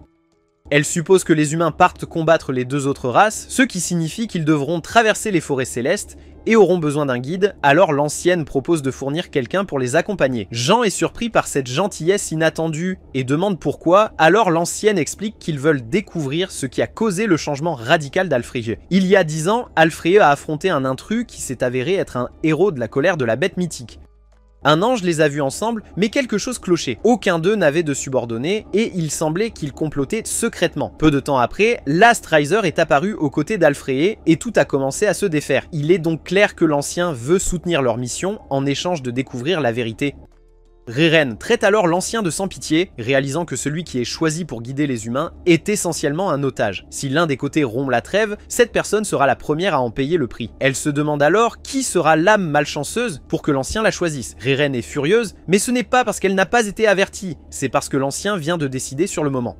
Riren exige de savoir pourquoi Elessra a été choisie et l'aînée explique que c'est parce qu'elle n'a pas dévié d'un seul pas du côté de Kai. Rin, réalisant cela, est instantanément jalouse et accuse Riren d'essayer de lui voler Kai. Kai, cependant, dit simplement qu'il serait heureux d'avoir Riren avec eux, à sa grande horreur, car la décision de l'ancien est définitive. De retour au quartier général, Jean informe l'armée rebelle de Baran de la trêve et Zephen semble satisfait de la nouvelle. Dante, en revanche, a autre chose en tête. Maintenant que l'humanité a réussi à vaincre à la fois les démons et les célestes, elle ne sera plus sous-estimée. Cela signifie que toutes les tactiques qu'ils ont utilisées jusqu'à présent ne fonctionneront plus à l'avenir. Les esprits et les bêtes mythiques verront les humains comme une véritable menace, donc les armées rebelles doivent collaborer plus efficacement que jamais. Dan mentionne alors le commandant de l'armée rebelle de Yulin, connu sous le nom de Lion King Balmung. C'est une vieille connaissance de Falin qui le loue comme un grand commandant. Dante, se sentant un peu susceptible, suppose que cela signifie que Falin ne pense pas qu'il est un grand commandant et commence à s'énerver. Mais il se ressaisit rapidement et explique que leurs tactiques de surprise ne fonctionneront plus sur les autres races. Ils devront affronter directement en bataille et pour cela, ils ont besoin d'une alliance solide avec le Lion King.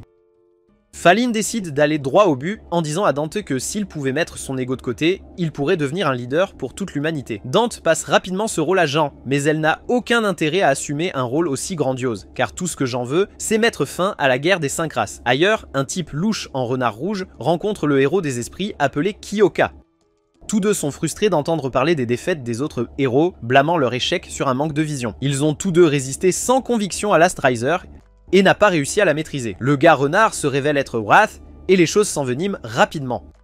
Kyoka accuse Wrath de mentir sur quelque chose, et Wrath déclare froidement qu'il est temps pour la race des esprits de disparaître de ce monde. Dès qu'elle entend sa déclaration de guerre, Kyoka s'enfuit, mais Wrath est sur ses talons, la poursuivant et lui assénant un coup brutal qui la fait s'écraser, puis essaie de l'écraser au sol. Mais Kyoka ne se laisse pas faire et se transforme en une masse d'eau, entourant Wrath pour l'étouffer.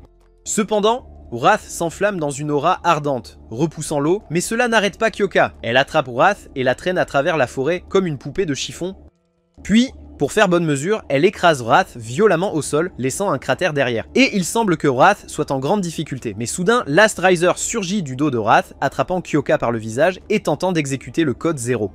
Kyoka réalise qu'elle est attaquée, mais il est trop tard pour se libérer de l'emprise de l'Astriser, alors elle finit par exploser. Wrath, pensant qu'elle vient de tuer Kyoka pour de bon, félicite l'Astriser pour l'avoir abattue. Pendant ce temps, Kai et les autres se dirigent vers la forêt, surpris par la largeur des routes. Ririn explique que ce sont des chemins utilisés par les Okura Chushupiran. Personne ne comprend, alors Ririn précise qu'elle parle d'énormes hérissons qui parcourent la forêt. On les voit rarement, mais ils mesurent 10 mètres de large, adorent collectionner les anneaux d'or et pourraient facilement écraser une voiture s'ils le voulaient. En entendant cela, Saki et Aislinn échangent des regards inquiets. Ces hérissons pourraient être une énorme menace, mais Ririn les rassure en disant qu'il y a peu de chances qu'ils soient écrasés et que c'est le chemin le plus rapide vers le sud, donc ils doivent prendre ce risque. Rin, cependant, n'est pas d'accord, non pas à cause des hérissons, mais parce que Ririn est assise à l'avant à côté de Kai. Ririn soutient que c'est inévitable puisqu'elle est celle qui donne les directions, et Kai est d'accord. Ils la font passer pour une représentante de la fondation Aiyo pour éviter le chaos qui éclaterait si les humains découvraient qu'elle est en réalité une elfe. Ririn ajoute que ses vêtements sont enchantés avec de la magie d'illusion, donc tant que quelqu'un ne la connaît pas déjà, elle apparaîtra comme n'importe quel autre humain. Juste à ce moment-là, Jean appelle à la radio pour un rapport de situation de Kai et tout semble en ordre. Elle demande à Ririn combien de temps il faudra pour atteindre la fondation Yulin, et Ririn estime qu'il devrait arriver dans 3 jours s'ils maintiennent ce rythme. En attendant, il y a un bon endroit un peu plus loin où ils peuvent installer le camp pour la journée. Jean se sent soulagé que tout se passe comme prévu, mais Fallon remarque soudain quelque chose d'étrange et l'appelle pour qu'elle vienne voir. Ils trouvent une partie de la forêt qui semble avoir été rongée par quelque chose. Fallon soupçonne que cela pourrait être l'œuvre d'une bête mythique, mais cela n'a pas de sens. Ils sont encore dans la région de la fondation Aiyo qui est contrôlée par les elfes. Il semble que les bêtes mythiques aient commencé à franchir les frontières et à envahir d'autres territoires, ce qui rend ce voyage bien plus dangereux. De retour sur le site de la bataille, Wrath traverse les restes éclaboussés de Kyoka et il semble bien qu'elle soit morte. Mais il n'y a pas assez de morceaux de Kyoka pour que Wrath en soit certaine, alors elle suppose que Kyoka a dû s'échapper avec son noyau. Frustrée de ne pas avoir pu terminer le travail, Wrath décide de laisser tomber pour l'instant, sachant qu'il y aura d'autres occasions de tuer Kyoka à l'avenir, alors elle se retourne et retourne dans la forêt. De retour avec le groupe, ils installent le camp pour la journée dans une clairière, et tout le monde prend un bain rafraîchissant dans une source chaude. Après que Kai ait terminé son tour dans la source, il est chargé de garder la tente de Jean pendant que les filles profitent de leur moment. Il sait qu'il ne peut pas les rejoindre, mais il s'inquiète que les filles finissent par se disputer là-bas. Ses préoccupations s'avèrent fondées, car moins de 5 minutes plus tard, Ririn et Rin se disputent déjà pour savoir si plus grand est mieux ou si plat est suprême. Jean interrompt leur débat animé et demande aux deux d'écouter. Elle a quelque chose d'important à discuter. Elle explique qu'elle parlait avec Kai du Code Holder et du concept de réincarnation du monde, et bien qu'ils ne connaissent pas beaucoup de détails, il est certain que le Code Holder n'a pas été créé par des mains humaines. Jean avertit Kai que l'utiliser pourrait être dangereux, mais Kai rétorque qu'il est bien plus imprudent pour elle de continuer à manier des armes elfiques qui drainent sa force vitale. Jean reconnaît que ce n'est pas idéal, mais sans cela, elle pourrait à peine contribuer au combat, donc elle n'a pas l'intention d'abandonner son arme de sitôt. Plus important encore, ils doivent discuter de Last Riser, qui continue d'apparaître à des moments critiques. Il a gravement blessé Alfrea et était même présent lorsque Kai a combattu Vanessa. Mais Kai n'a aucune idée de ce que c'est car il n'y avait aucun enregistrement de cela dans sa chronologie et d'après ce qu'il a vu, Last Riser semble surveiller les héros, les attaquant s'ils entendent le mot Sid et commencent à se souvenir de choses. Jean se demande quel type de relation Last Riser entretient avec les héros restants. Il n'y a aucun moyen de savoir s'il est soumis ou hostile, sans affronter d'abord le héros, donc ils devront continuer à combattre les héros jusqu'à ce qu'ils puissent mettre fin à la guerre des races. De retour dans le présent, Rairen convient que Last Riser est une menace sérieuse, surtout puisqu'il a réussi à changer Alfrea et qu'ils ne savent toujours rien à son sujet. Il décide donc de rester vigilant face à Last Riser chaque fois qu'ils se battent avec un héros, mais Rin est terrifiée à l'idée de rencontrer à nouveau Last Riser. Elle ne sait pas pourquoi, mais chaque fois qu'elle le voit, elle se sent tellement paralysée par la peur qu'elle ne peut pas bouger. Jean s'excuse d'avoir abordé un sujet si effrayant, mais soudain ils ressentent une violente secousse. Quelque chose se passe dans le camp. Ensuite, nous voyons deux soldats confrontés à une bête mythique et commencer à lui tirer dessus, mais leurs balles n'ont aucun effet. Kay arrive et identifie la créature comme un behemoth, et sans hésitation, il se précipite vers elle et tire une balle spéciale qui parvient à la blesser. Phalan le rejoint bientôt, et ensemble, ils manœuvrent autour du behemoth en lui infligeant des dégâts. Mais ce n'est pas suffisant pour la battre, alors Phalan lance une grenade éclair pour aveugler la bête et ordonne à tout le monde de battre en retraite. Kay est choqué que ces balles Drake modifiées n'aient pas tué le behemoth. Elles étaient spécifiquement conçues pour cela. Cela mène à une réalisation glaçante. Cette version de la bête mythique est plus forte que celle de son monde. Alors que les filles reviennent, Jean ordonne rapidement aux troupes de se mettre en formation pour gérer la menace plus efficacement. Ils ont besoin de quelque chose de bien plus puissant pour la battre, mais ils n'ont pas d'artillerie lourde avec eux, car ils ne s'attendaient pas à affronter une bête mythique ici. Phalan propose de gagner du temps contre la bête pour que Jean puisse mettre les soldats en sécurité. Mais Jean refuse de battre en retraite et demande à Kai s'il y a un autre moyen de la vaincre. S'ils vont combattre à la fois les bêtes et les héros spirituels, ils ne peuvent pas se permettre d'être repoussés par un ennemi comme celui-ci. Kai est d'accord avec sa logique et explique que la bête a un organe magique sur son corps qui est un point faible, mais le défi est de comprendre comment l'attaquer. Jean réfléchit un instant et réalise que, puisqu'ils sont dans la forêt céleste, Riren pourrait utiliser le terrain à leur avantage. Ils élaborent alors rapidement un plan pour commencer à attirer la bête plus profondément dans la forêt. Une fois qu'elle est assez proche, Phalan fait signe à Kai, qui libère des spores de champignons paralysants, les mêmes que les elfes ont utilisés pour capturer l'équipe de Dawn. Les spores désorientent la bête, permettant à Rin de lancer un sort de foudre massif pour l'étourdir, et Kai saute et tire un coup à bout portant sur sa tête. Mais même après tout cela, la bête continue d'avancer, essayant d'attaquer Rin, forçant Kai à intervenir pour la défendre. Mais avant que la bête ne puisse causer plus de dégâts, Riren active un cercle de téléportation en dessous, l'envoyant ailleurs. Elle sourit alors avec satisfaction en expliquant que le plan a parfaitement fonctionné. La bête est tombée dans un piège et est en train de brûler vive pendant qu'il parle. Jenny est satisfaite de leur victoire, mais elle remarque ensuite quelque chose de mauvais arriver à Kai, alors son sourire s'efface tandis qu'elle se précipite pour vérifier son état.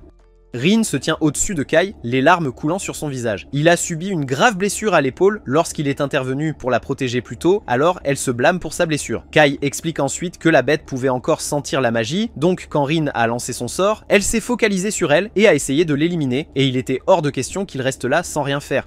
Donc sa blessure était inévitable. Rin déteste voir Kai comme ça. Il souffre manifestement beaucoup, mais il est toujours plus préoccupé par son bien-être que par le sien. Alors il lui demande si elle va bien. Rin le rassure qu'elle n'est pas blessée, et Kai est soulagé de l'entendre, même s'il est loin d'aller bien. Jean et Riren viennent alors rapidement l'aider à le soigner, et ils parviennent à ramener Kai au camp pour un traitement approprié. Mais pendant qu'il est inconscient, il fait un rêve étrange. Dans celui-ci, une voix mystérieuse dans la forêt l'appelle, l'exhortant à se réveiller, et à venir à elle en tant qu'enfant choisi par le destin, celui qui a touché au code tabou. Kay se réveille soudainement, réalisant qu'il n'était pas le seul à avoir entendu la voix. Jean a fait le même rêve. Il reconnaît la voix et sait que l'endroit où elle l'appelait se trouve quelque part dans la forêt elfique. Avec cela en tête, Kai demande à Riren de les guider là-bas pour qu'ils puissent enquêter. Dehors, Aslan et Saki faisaient leur bagage, se préparant à prendre la route. Mais ensuite, Aslan reçoit un message du groupe disant que leurs plans ont changé et que tout le monde doit attendre leur retour de mission. Alors Saki, désireuse de profiter au maximum de cette courte pause, décide de passer un peu plus de temps dans la source chaude. Pendant ce temps, le groupe s'enfonce plus profondément dans la forêt avec Riren en tête.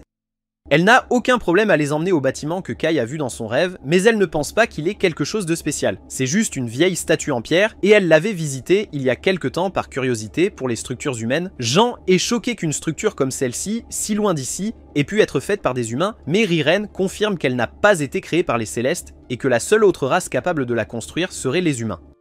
Kay réalise que le bâtiment doit être un mégalithe, bien qu'aucun des autres ne reconnaisse le terme. Il explique qu'il y en avait plusieurs dans son ancien monde, mais qu'ils étaient appelés cimetières. C'étaient des bâtiments spéciaux conçus pour sceller d'autres races, mais dans ce monde, personne ne semble les connaître. Le détenteur du code était caché dans l'un d'eux. À leur arrivée au mégalithe, une voix les appelle, les invitant à entrer. La voix les rassure qu'il n'y a rien à craindre, à part le fait que c'est une voix désincarnée. Elle affirme que c'est le centre du monde, et qu'en tant que ceux choisis par le destin, ils sont les bienvenus.